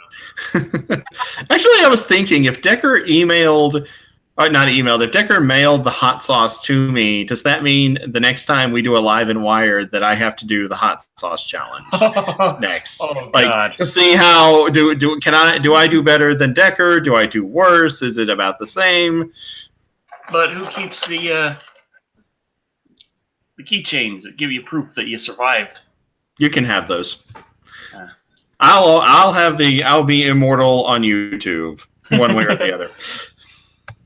Oh, God. And don't even bother with me. I'm a wuss when it comes to anything hot. I'm wondering if, is it just my tongue was so burnt up after the first two that the million didn't feel as bad? Yeah, we're gonna have to try that one later. What? No. Million by itself, straight mill. Yeah. God, cocking. Why'd I say so? Jason K says, my ass isn't strong enough. Damn, get that on a t-shirt. We had a place where we sold t-shirts. We have the nothing's ever sold there, but we have the spread shirt. Yeah. I don't have anything really set up much, kind of the creepy Shado merchandise. Mm-hmm. Some of the things that I liked having there because they were like, hey, here's something that's inexpensive, and most of the profits will actually go to us because it's a cheap item. Like the shot glasses, they stopped carrying them. Mm-hmm. So they just removed that from the store. It's like, well, that's just fucking great. Right. And I could go for some shot glasses right now. Take a shot of creepy, like. I wonder what creepy would taste like. I'm glad you said it and not me. Creepy, are you okay? You are kind of frozen in a judgmental look. That's my natural default stage. Oh, okay. You were just trying to search for creepy Shadow merchandise. Right. Eddie Horta says, Dicker, are you considering yourself Han Solo or Anakin Skywalker of Hot Sauce Challenge? Anakin Skywalker post volcano.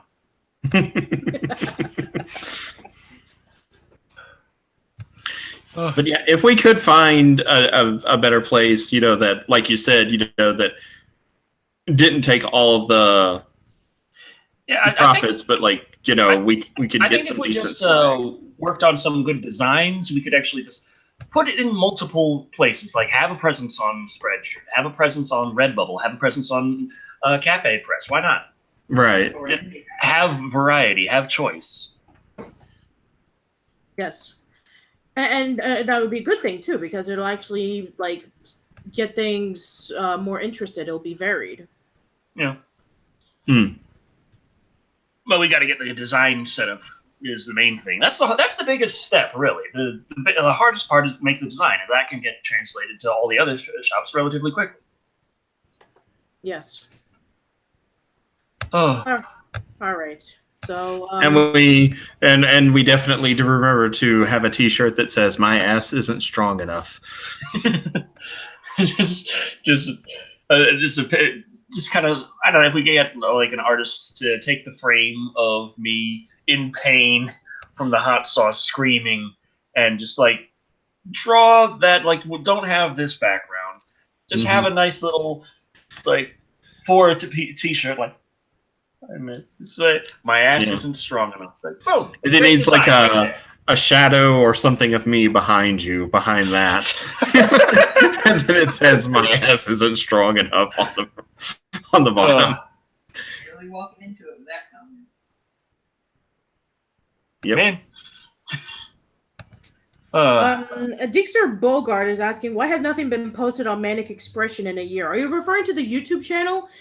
Because I think that James has been having difficulties with accessing that YouTube channel. If you want to check out what's been updating of our site, then you can go over to James's personal YouTube channel, where he already has uploaded all of the podcast plays that we've done over the years and some recent videos that he's done. So yeah, we're still trying to get the kinks working on the Manic Expression YouTube channel. So a couple of them have been all the audio plays that we've done. Some of them that Creepy's written, some of them that I've written. Let's see. There's a bunch of the Manic Expression milestone member specials have been uploaded, and let's see. There's Manic Expression Member of the Year has been uploaded, and some recent videos that James has posted, his opinion on the change the channel with Channel Awesome, and his thoughts on his opinions on movies nowadays. Right. Go ahead. We got a $5 super chat from Nerdbane, who says, Decker wonders all night about how creepy tastes. Heart. Okay. Yeah. I could be saying something about that. I'm just out of focus for some reason entirely. Now it's all in focus in the front. Okay, fuck it. Let me there we go. So, see, it says 1 million right there. I'm out of focus back here for some reason permanently, but it's in focus in the front now. So yeah, that the light sauce there, that's over 1 million right there. It says so. Oh. God damn. I said I'm going to chug it. No. Kevin Catrins asks, hey Decker, what is worse, the hot sauce challenge or an Asylum Films marathon? Oh, the hot sauce challenge is over faster. And you have an idea of the kind of pain you're getting into. That's true. Yeah. At least if you've had hot sauce before. Right. If you've never had hot sauce and you're just it's just like burning, right? It's so much more. Very much more. I will say that does remind me of something. I had Someone once posted a comment asking, like the sort of movies that I usually review on Midnight Wank Theater, and they were wondering, why would anyone review this? And I'm like, is it any different than Asylum films? I mean, really? I mean, if anything, it's of a higher quality. That cult dude is asking, how many Asylum films is a marathon? Let's see. There's a lot of them. So in a marathon, how many would be a marathon? Oh, how many would be a marathon? I'm gonna guess 6 movies. Yeah, 6 movies. Oh god. Hot sauce. Hot sauce. Especially since I've already finished the hot sauce, so it's not like you can say, well, I'd never want to do that. I already fucking did it. Michael Wolf says, The Summer of Asylum. No, never. I would die. Wait, this hot sauce is crazy hot, crazy sauce for crazy people. Or crazy. It's perfect for you. On the plus side, I survived. That is true. A lot of people some are not so happy about that. We got 2 dislikes. Awesome. Leading Blind did say, love you guys. Glad you survived. But Decker, you need to have an update video soon as your ass stops spitting fire. Yeah, you do need to do that. $10 super chat from John Horn. Can't stay long, Decker. I got to go to work soon, so here are a few shekels your way. Spend them on chicken fingers, smokes, and a big old cock of pepperoni. God fucking speed. Okay, I'll get that pepperoni. And I've never found that pepperoni in Texas. Can we get cocks of pepperoni in Texas? Yeah, but they're hard to find. Oh, okay. If you visit New York next time, then you can always go to the deli. That's true. And Mr. Geen, or Gein, how do you pronounce that? Gein. Gain. Mr. Gain. 666. $5. He's already freaked me out with his name. Hey Decker, what are your thoughts on the next Halloween movie? Perfect timing. We actually do have an article about that. And you get to read it. Oh, we do. Oh, awesome. There you go. Horror movies. Blumhouse hints to Halloween 2018 trailer release date. Looks like we're going to upgrade. Ooh. Now installing updates. Please wait. Damn it. Ever since it was announced in 2017 that one of the all-time best horror movies, Halloween, was going to get the sequel it deserved, fans have been on the edge of their seats with anticipation. Nerds. The film is one of the most highly anticipated horror movies of 2018, and it reunites Jamie Lee Curtis and Nick Castle in their respective roles as Laurie Strode and Michael Myers. The story takes place 4 decades after the 1978 original, and it will ignore all other sequels because, dear God, did we make some mistakes. Not long ago, the official poster was released of the highly anticipated horror flick, but fans have been clamoring for a trailer.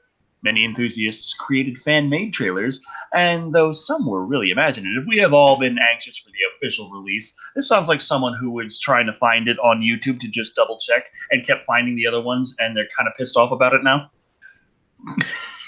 And now there may be some good news. And now there may be some good news. Oh, there we go. I hold on. On May 24th, There you go. the official Blumhouse Twitter account released a tweet promoting the trailer for the upcoming film Upgrade. As seen in the tweets below, one Twitter user, T. Cook, replied with "Stop," and then asked where the trailer for Halloween is. Writer-director of Upgrade, Leigh Whannell, co-writer and director of Insidious Chapter 3, replied with, "You stop." Cook retorted, "Why don't we all stop and watch the Halloween trailer together?"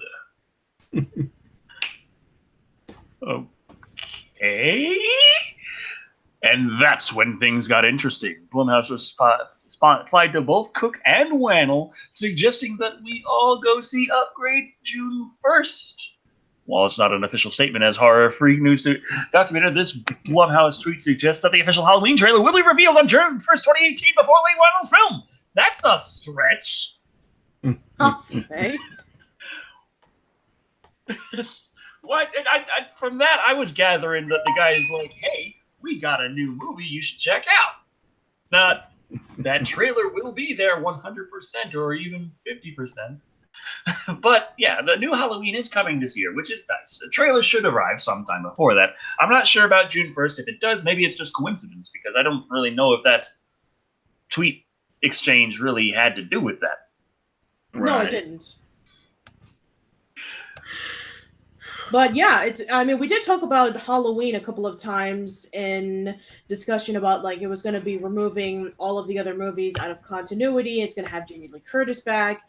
And we did talk a bit about the synopsis a couple of live streams ago. So we do know what the movie's going to be about. So now that we have a trailer for it from the statement that it's going to be on June 1st, maybe by the next episode of Live and Wire, we may even have a chance to take a look at the trailer and talk about it. That'd be nice. Yes. If I get internet. By the next Live and Wired, I might have internet, or I might not. I don't know. Maybe I'll just lay the wires down and I won't actually have it live and wired. Yeah. It'll just be like there-ish. Yeah. I'm actually really excited about the next episode of Live and Wire because, a lot of those, this June in particular, if you're a video game fan, is like huge. There's E3 and Summer Games Done Quick. And that is awesome. Oh yeah, creepy. Meant to mention this. I don't think I did to you. I talked to Patricia about it, and then my internet's been shit, and I'm a flaky motherfucker. So, E3 this year kind of takes place in between-ish Live and Wireds. Like the one on June 9th will technically take place during E3 when E3 barely starts, and there will be a couple of things that will have been shown by the time that one is shown. But most of E3 will take place during the following week. Right. And then will be a blank Saturday, and then the next week's Live and Wired. I'm wondering, since E3 is going to have more than enough stuff to cover an entire freaking episode all by itself, what if we have a special Live and Wired right there in that Saturday, right after E3? Sure. There you go. That was easy. See how hard that was? I was worried that you were going to say, no, now go suck on some hot sauce. Well, I could say the latter part if you want me to. Like, No, I don't. No, I don't. Yeah. Oh. I'm going to have PTSD off of this. The next time Decker reaches for some standard Louisiana hot sauce, like the kind they have in restaurants, normally, he'll be reaching for it, and suddenly he'll flash back to this, and he'll drop it and start screaming and making the O face and having convulsions.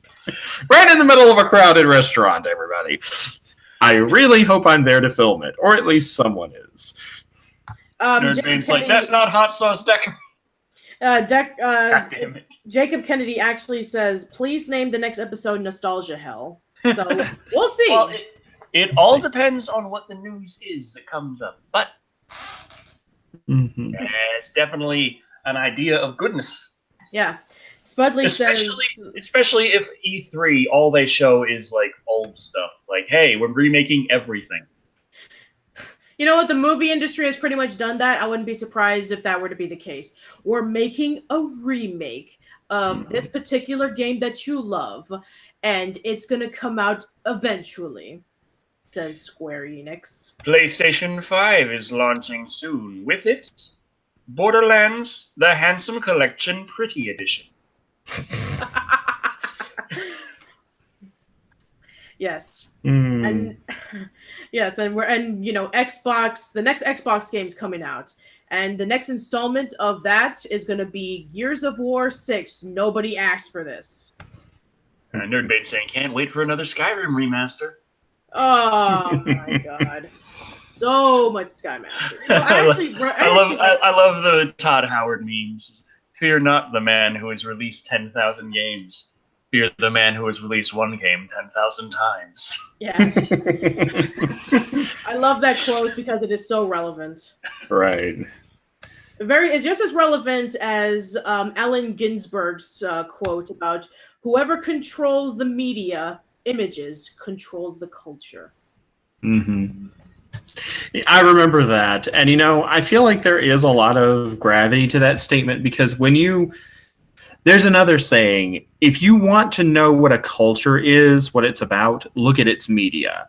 Look at its TV programs, its radio shows, its movies, its books, its comic books. Look at the kind of media that it puts out, and it will tell, and you will know about the culture that, it has. My culture wants blue alien women. Of course it does. At this point, we already know that. Well, Decker wanted green alien women. I think he's settled for blue now. So we're reaching about the 5-minute mark. So we have a couple of more articles to cover. So speaking of Toho wanting to do a cinematic universe featuring Godzilla and Mothra and all those people, monsters, things, it's not the only one. Guess what else is thinking about coming back? You remember that Mummy movie that came out during the Universal Dark Universe in which, we're going to be making a whole bunch of movies that are based off of the classic movie monsters. And everybody hated the Mummy and it became a massive bomb in the box office and a train wreck.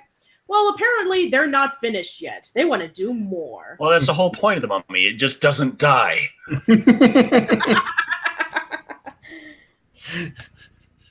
The Charmin will never die. The Charmin will never die.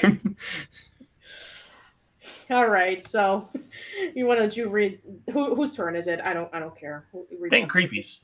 Okay. Remember that time when Universal Pictures was building the hype for their epic Dark Universe monster movie franchise? Then Tom Cruise's The Mummy was released, and they just stopped talking about it, and the whole thing just kind of faded away like it never happened, and a bunch of producers dropped out. The second film in the franchise was supposed to be The Bride of Frankenstein, but it seems like they put the plug on that. We just assumed that the Dark Universe thing had been abandoned, but it doesn't sound like that's the case. There was a recent Instagram post from artist Robert Vargas that was discovered by Universal Monsters Universe. Universal Monsters Universe. I just wanted to make sure I had read that right and said it out loud.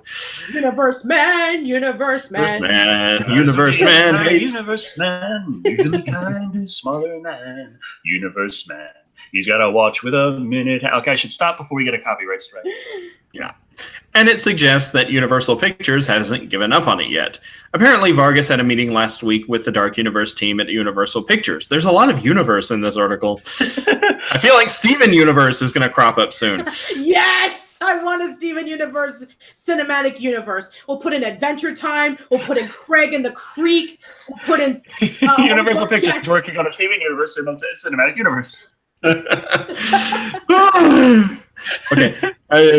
Apparently, Vargas had a meeting last week with the Dark Universe team of Universal Pictures, and he says that he's looking forward to contributing to the Universal Pictures legacy with my work, Universe. Then added monster things in the works. We don't know exactly what he's working on, but it definitely has something to do with the Dark Universe. If Universal Pictures is looking to move forward with the Dark Universe and try again, they probably need to start from scratch and pretend like the Mummy never happened. I've always thought that bringing back the Universal Monster Universe would be awesome. I love those characters, but they really have to be creative with them and actually have to make good films for it to work. The whole modern day direction that they are going with isn't going to cut it. A modern day setting for these characters is just so boring and uninteresting. What would you like to see from these Dark Universe films? Okay, if I may start from Universal in the cinematic universe. Right. If I could start out, I do agree. I think the movies need to be more than just CGI special effects and the fact that, hey, remember these monsters from movies you probably never watched? I think they need to focus on making good movies. However, there is a point that I feel like kind of right at the end, they talked about setting it in the modern setting is boring. I agree and disagree at the same time. What I think would be interesting is if they set these different movies with these different monsters in different time periods. And if they're going for a shared universe, like with the Marvel Cinematic Universe, have it be progressive. Like, have one set during World War I, and then World War II, and then during the 50s, and then during the 60s or 70s. And each time there's a new monster movie, it's framed within a different time period. And as it It's like an ascending staircase. And like the climax, the movie where all of these monsters get together, minus a bunch of child characters, as in the Monster Squad, but we'll never mind that for the moment. But when all of the movies get together Godzilla style and fight each other, that's the movie that takes place in modern day. That would got be an amazing. interesting couple of comments. Griffin Pilgrim says, "Go Victorian with it." That's when most of these monsters came from. And immediately after, Michael Wolf says, "The Dark Universe should have been set in the Victorian era. Would have helped it stand apart from the other universe series." That's true. Especially since they all take place in modern time. True. Gabriel Torres asks, "What does a vegan zombie eat?" Brains. Tofu brains. Heads of lettuce. Heads of lettuce. Yeah. Grains. Yes, it would eat grains. Grains. Grains. Grains. I think Patricia has this one. Yeah. Sunflower seeds. Seitan. Quinoa. I'm done. Anyway, so yes. Now everybody's like commenting on the cinematic universe for Steven Universe. That would be great. I would love it. I want Adventure Time. I want Regular Show. I want Clarence. I want Craig of the Creek. I want Steven Universe, and I just want them all together. And I don't know. Let's see if we can fight off some giant monster involving with all of that stuff. I want that so badly. That'd be amazing. Oh, a Dragon Ball cinematic universe. What would that be? Would that be like Dragon Ball and I don't know, Dr. Slump? Sure, I guess. My stomach is so burning. Uh-oh. Oh dear. You see, I'm not out of the woods yet. I still might die. In fact, there's probably about 100% chance that after this episode, I'm going to die at some point. Yes. Man.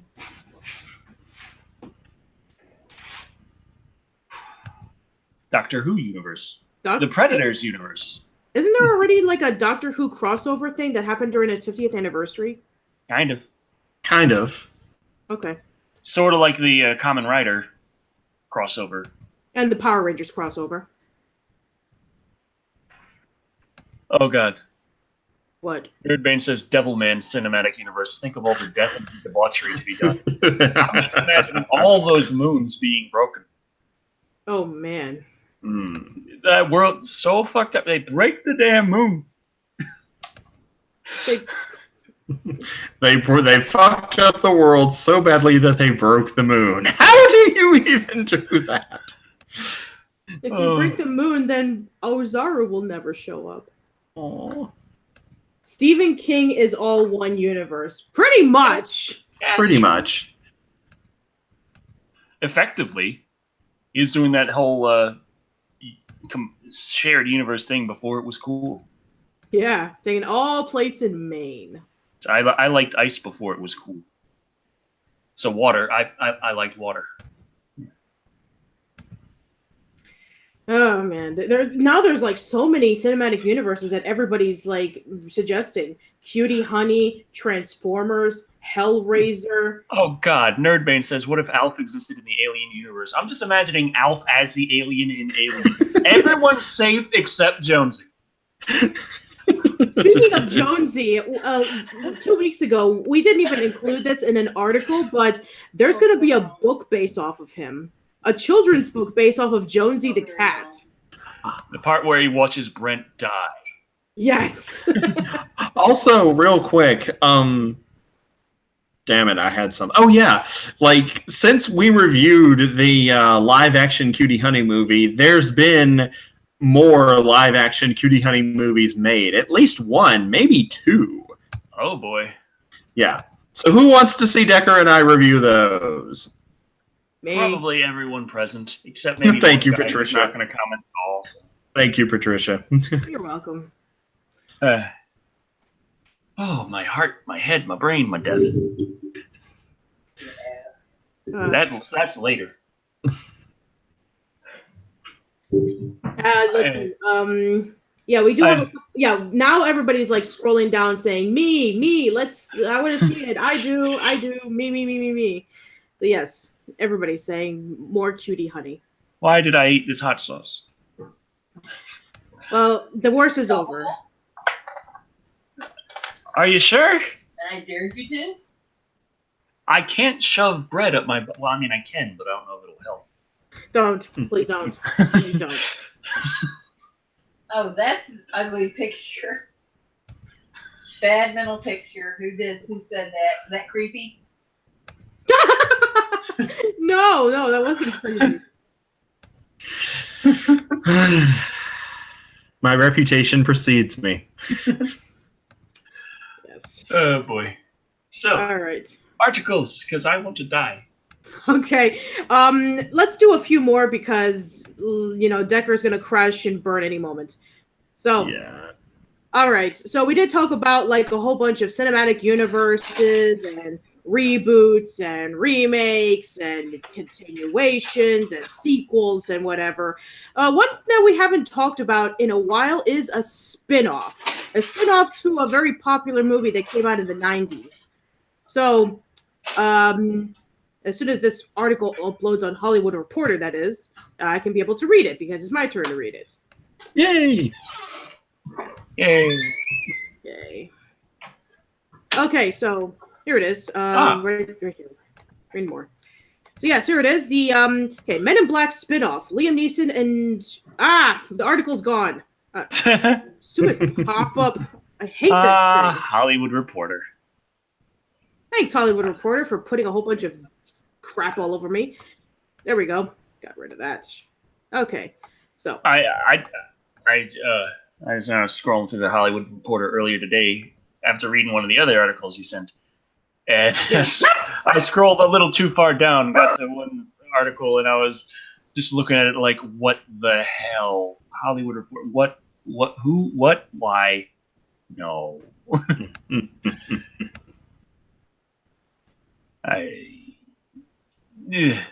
Anyway, hot sauce is slightly better than that. Oh yeah, I'm gonna find another one because Hollywood Reporter's not working for me. But it essentially is what you saw, that it is going to be a Men in Black spinoff. But let me just find another one. And Chris Hemsworth, Tessa Thompson. You put the PlayStation in rest? You put it in rest mode?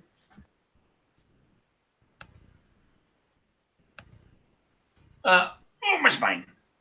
So, Creepy, how are you? I'm good. Okay, I would ask how you are, but I was there for the experience. I saw it firsthand. All right, there we go, guys. I found the article. Awesome. Okay, there we go. So yes, Liam Neeson in talks for Men in Black spinoff. Chris Hemsworth and Tessa Thompson are going to get some company in the highly anticipated Men in Black spinoff, with Liam Neeson in talks of joining the cast. If he does sign on, Neeson will portray the head of the UK branch of the Men in Black, although there is no indication as to how large or small a role he may have. This will be the first time that the UK branch of the Men in Black has been featured in the franchise, with Rip Torn previously portraying the head of the American version of the MIB. The original Men in Black trilogy is one of the few that has dropped off at the box office, with more on each film at the domestic box office. The first Men in Black took in $250 million in 1997, the 2002 with 190, and Men in Black 3 with 179. There has been talks of a fourth Men in Black movie ever since Men in Black 3 was released, and while there have been even a talk of a crossover with the Jump Street franchise, that's never came to fruition. Thank God, because that sounds really dumb. Nerdbane asks, why does Liam Neeson look like Max Headroom in that pic? Your question is as good as mine. Yeah. So yes, pretty much, let's see, a report from March claiming that filming will be kicking off this summer, although no exact film start date has been released. The report claimed that filming will take place in London and also in Berlin, Germany, although that has yet to be confirmed.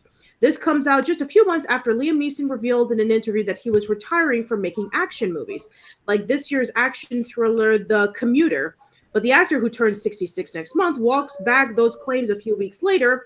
The actor currently has 2 films in production: Widows, the latest from director Steve McQueen, and Hard Powder, alongside with Emmy Rossum and another freaking pop-up video. Yay. There we go. Emmy Rossum and Laura Dern, which does not have a release date. Variety broke the news on Liam Neeson joining Sony's Men in Black spinoff. So, hooray. Hollow Man says they've already done a 22 Jump Street with Men in Black in the series. Hmm. The Men in Black cartoon series? Yes, there was a Men in Black animated series. There was. And you For know some what? reason- It was actually really good, I think. I just remember parts that really confused me. Like, he got the Agent K gave Agent J this, like, pill or injection or something. He said it was to help him, like, in case of the bends. That won't affect him. And he gets his scuba gear and everything. And in the meantime, like, K just goes normal without anything because he's like, I can just hold my breath forever. It's just no problem. Yeah. I'm really good at it. You know, I learned from dolphins or some shit. I don't know. And then later on, Jay gets his, like, oxygen thing cut by something. He's like, and he just takes it. So it turns out the thing he gave him earlier gave him gills, so he's fine. In the meantime, Kay's there just holding his fucking breath. But yeah, I mean, it's really nice that they're actually having an idea for a spin-off series as opposed to like a Men in Black reboot. Because if that was the case, then everybody would be so beyond pissed about it. Like, I mean, I've been seeing so many comments over this past week about the new Thundercats cartoon. I haven't seen the new Thundercats. It's a trailer that just came out last week. You're talking about Thundercats Roar, right? Thundercats Roar, yes. Anger, flames on the side of my face. See, all I've seen is like people say it's not good, and then other people say, well, kids think it's good, and the reason you don't think it's good is because it wasn't made for you. And I'm like, well, that's kind of a cunty thing to say. Well, at least it's better than the whole nerds thing. Nerds! Better go see this movie because it was made by the guy who made Blade Runner 2049, which we all agree is a masterpiece. You nerds. Hey, nerd. But no, seriously. I think that the fact that they're like expanding the Men in Black universe is actually a really good idea because we've already seen 3 movies based off of the American branch. So now we have the UK branch. So I'm sure that there's like a lot more possibilities to what they can be able to do. And, Chris Hemsworth would be pretty cool as one of the main agents in Men in Black. I'd love to see that. So I'm actually really interested in where they're going to take the franchise. About whether there's going to be a Men in Black 4. Phantasm Cinematic Universe. Phantasm Cinematic Universe. Yep. Oh, yeah. Jay Fernstein says, shout out to Creepy for the Clue reference. Oh, neat. Oh, my spine. Brandon Kilgore says, dang it, I missed it again. But don't worry. We're still going for a little bit. We wasted a lot of time for my screaming. Yes. We do have a few more articles to take a look at because we did have to wait for Decker to stop crying and screaming and speaking like Elmer Fudd. That's true. So, I do have about 3 more articles to cover. So, let's go for one that's not good because, we've already talked about some positive things. Says the people who call themselves nerds now are the people who beat us all up in school for being nerds. Mm-hmm. Pretty much. Thanks. All right. So, Decker, you're next. Fun. Gory Lars von Trier film screening causes jurors' relatives to walk out. Oh, look at that picture right there. Isn't that lovely? Got a body in a bag, got a body in a bag. The Hollywood Reporter has a seat next to Blade Runner 2049 director Denis Villeneuve and his group at the Cannes premiere of Matt Dillon's star, The House That Jack Built. Hey, Jack, you build that house? Yeah. Movie over. The Cannes Film Festival, with just a day or two to go before the premiere of Lars von Trier's The House That Jack Built, festival insiders weren't even sure that the controversial filmmaker who refuses to fly due to fear of airplanes would show up at the Palais to support his bloody serial killer film starring Matt Dillon. But when he did, von Trier, making his first appearance in Cannes since 2011, when sympathetic remarks about Hitler made during a Melancholia press conference led to a temporary ban, was greeted with quite a reception. Hey, he's that guy. He liked Hitler, but a while ago. It's fine now. THR had a seat next to jury member Denis Villeneuve, who, on seeing the former persona non grata arrive on the red carpet, said, "It's the beast! The beast! Kill the beast! Kill the beast! Kill the beast! Kill the beast!" The Blade Runner 2049 director said he was a huge fan of von Trier, but admitted he had concerns that The House That Jack Built might be very intense. Look at those curtains. He even said that he'd warned his family, who were seated beside him. His hint that Villeneuve's fears proved to have been wholly justified. The serial killer thriller, von Trier's most provocative film to date, prompted dozens of walkouts and a Twitter backlash for graphic scenes involving the mutilation of women and the killing of young children. I was expecting wholesome family fun in my serial killer thriller. And while Villeneuve calmly endured the whole experience, it was clearly too much for one of his family members, who bailed halfway through. THR critic David Rooney wrote that the film, which also stars Uma Thurman, Riley Keough, Bruno Gans, Siobhan Fallon Hogan, why do you do this to me, Patricia? I'm sorry. And Jeremy Davis is quite literally a descent into hell. And if you're interested, there's the trailer. You can watch it. And I've read a lot of the tweets from some of the film critics who saw it. It's basically just all the same versions as saying disturbing, incredibly controversial, very pretentious, unwatchable. They basically just said the same thing over and over and over and over again. It was just driving me insane. So yeah, if you're interested in watching the trailer, that pretty much just got everybody interested in the film, actually. Yeah. If all the critics hate it but can't really fully say why, that makes me think it might be something good here. Could be.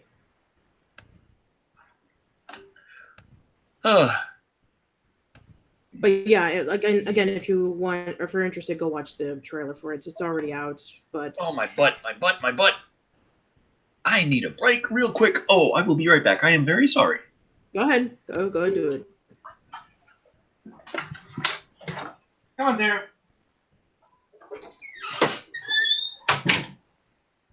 How much do you want to bet that it's going to be spewing out lava and then he's going to be complaining about it, like walking really slowly?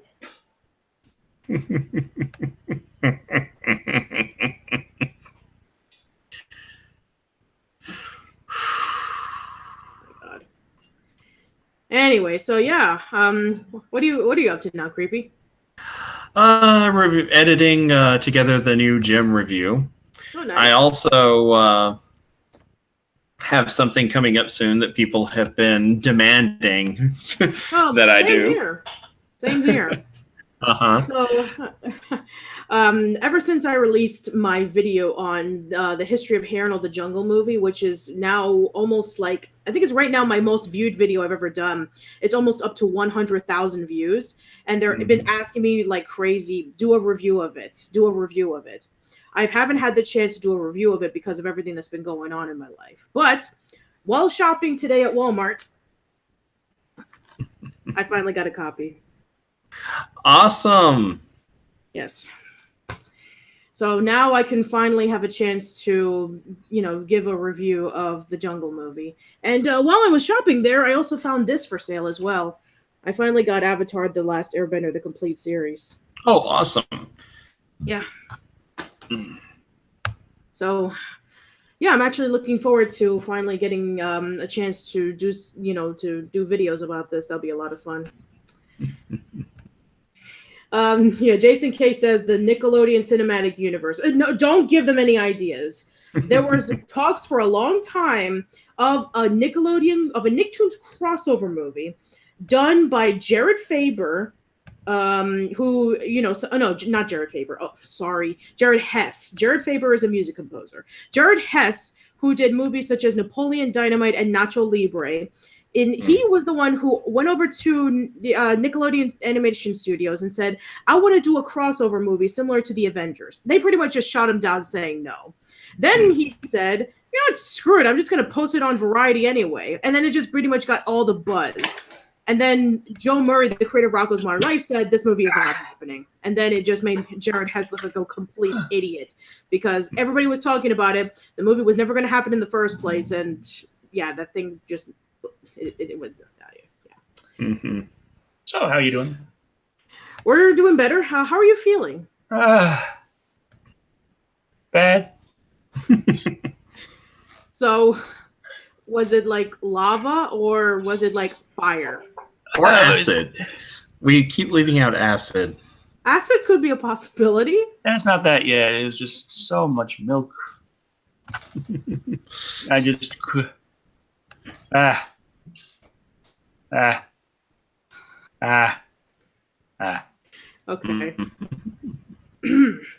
All right. So, I think we should read one more because Decker, I think you need to lay down. I think so too. Creepy, why don't you read this one? So, because okay, so let me just wait until it pops up because of course it's not going to cooperate with me. So we did talk briefly about how this one guy on Twitter was complaining to Blumhouse Studios about, where's the Halloween trailer? While at the same time, they were in the middle of promoting their newest movie. So, yes, we're going to be discussing about the newest movie that they actually have a trailer for. So, go ahead, Creepy, read us off for us. Sci-fi, the new trailer for the new Blumhouse Sci-Fi Upgrade. Yes. Blumhouse has been looking to deviate from the horror genre over the past year to expand their horizons into fresh new direction. Aww.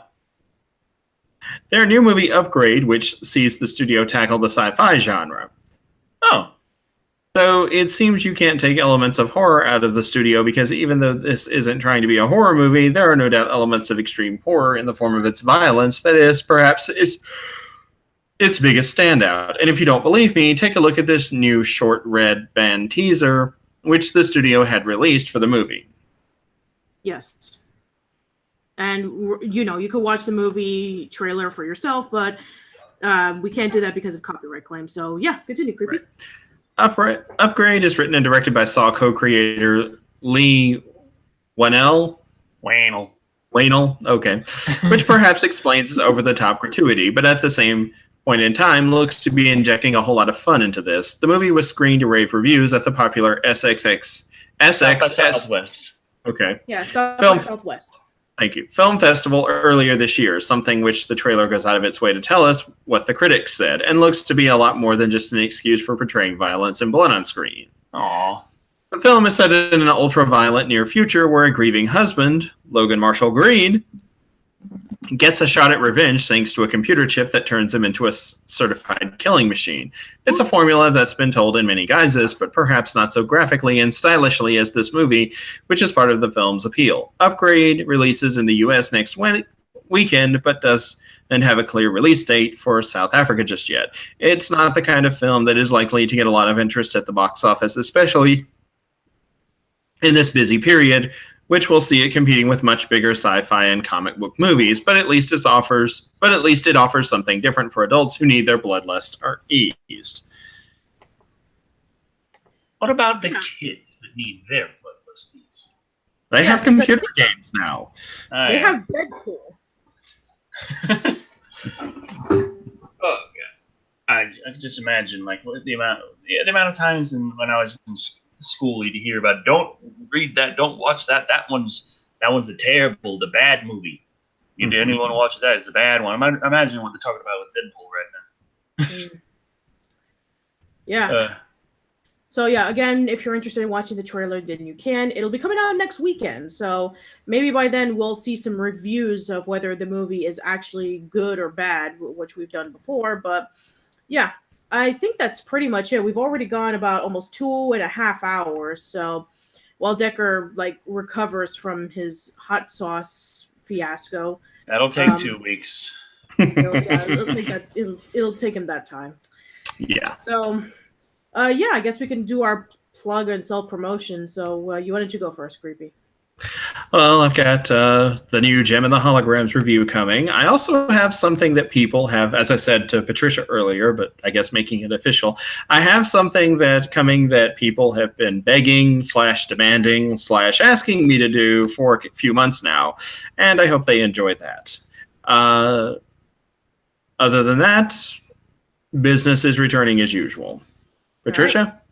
All right. Well, I am going to be going to MegaCon tomorrow. MegaCon is an anime / video game / comic book / sci-fi convention. It's going to be a lot of amazing guests over there. And if you guys are going to be going around the Orlando area, please check it out. It's a lot of fun. It's going to be my last Florida convention since I'll be making my move out of state next month. But yeah, it's kind of funny because that was the very first Florida convention I've ever been to. I was there back in 2006. That was the very first time that I went there, and now it's pretty much become full circle. The first convention I've ever been to is not going to be my last one for at least a while anyway. But yeah, I have a new episode of Casual Chats coming out that weekend for those who are interested in anime because it's perfect timing. I'm going to be posting up an episode of Naruto Shippuden because Melly Flanagan is actually going to be over there as a guest, and she's the English dub of Naruto. And we did a Naruto podcast last year with the Cartoon Hero, so this is sort of like a follow-up to that. And then afterwards, I got a couple of other podcasts that I want to do. But yeah, stay tuned. So, Decker, go ahead. You're next. Oh, I got a lot of backlog. Anyway, the gaming channel has been having a little bit of a snag because of my lack of internet. So I haven't really been doing too much on it, not nearly as many streams as before. I got a couple of games that I want to do streams on, but yeah, I can't do that until we have internet at the new place because they're PlayStation games. And I've been trying to do a little bit of Tomb Raider Underworld lately, just because it's something. It's about my fiance was playing through Rise of the Tomb Raider, and that just made me really wish I actually beat all of the Tomb Raiders of that. I beat Tomb Raider Legend and Tomb Raider Anniversary, and I never did get through Underworld. Like, I just stopped playing it. So I was like, you know what? I'm going to go back. I'm going to play through Underworld. I'm going to beat that one and say that I beat those ones because those are my favorite Tomb Raiders. So I got that going on. Got the, I got big requests all over the time. And part of me doesn't want to ruin the surprise of what it is I am working on for the specific reviews. But it is another big request. And the show has just about hit 96,000. The channel is almost at 96,000 subscribers, very close to 100,000, which is insane. And I'm wondering, am I going to have a silver? Well, not on that wall, but on a different wall. Got to get the silver play button up. You might have noticed I filmed the latest review at the new place, and the echo is terrible. We need to figure out a solution for that, because I don't want that kind of echo at the. Well, to be fair, you didn't move in all your furniture, so maybe once more furniture starts coming in, it'll. It's still a pretty big room with a tall ceiling. So. Okay, I see what you mean. But yeah, it's got to get a new couch would help with sound dampening. But yeah, we need a lot of work to get get that house to not be so echoey. Until then, I'm going to film my reviews here. But technically, I moved into the new place. It's all crazy. Anyway, yes, review coming, and I'll review it. Something, yeah. Whatever it is, I'll review it. Yes. Right. I know that of one you won't do. Sebastian Hazelton says the summer of Ass-tober. I don't think you'll ever do that. Asstober? Asstober. Asstober. Okay. So I guess TV shows or movies involving with asses. Any trauma film, Azzy McGee. Yeah. So. Okay. Yeah. Ooh. Old World Media says carpet the walls and ceiling. Oh, that's another possibility. Yeah. That does work. Fair point. Whew. Oh, now I die. Okay. Thank you all for watching. He's been Sorry. Decker Shadow. I've been that long-haired creepy guy. And I've been Patricia. And remember, do not attempt to do a hot sauce challenge until you are fully capable of taking it. If not, you are going to be talking like Elmer Fudd. But hey, I got 3 little Mad Dog 357 keychains out of it. I hope that comforts your ass, like in the future. Like the next time you sit down on the toilet, just think to yourself, but I got 3 little bullet-shaped keychains out of the deal. Hey, it's with all my other bullet paraphernalia, like my bullet pen. It really writes. It's a pen shaped like a bullet. Decker, why do you need so many things in your house shaped like bullets that aren't actual bullets and therefore would not be useful in a dangerous situation? I have bullets too. Because Texas. That's why. Okay, fair. Good night, everybody.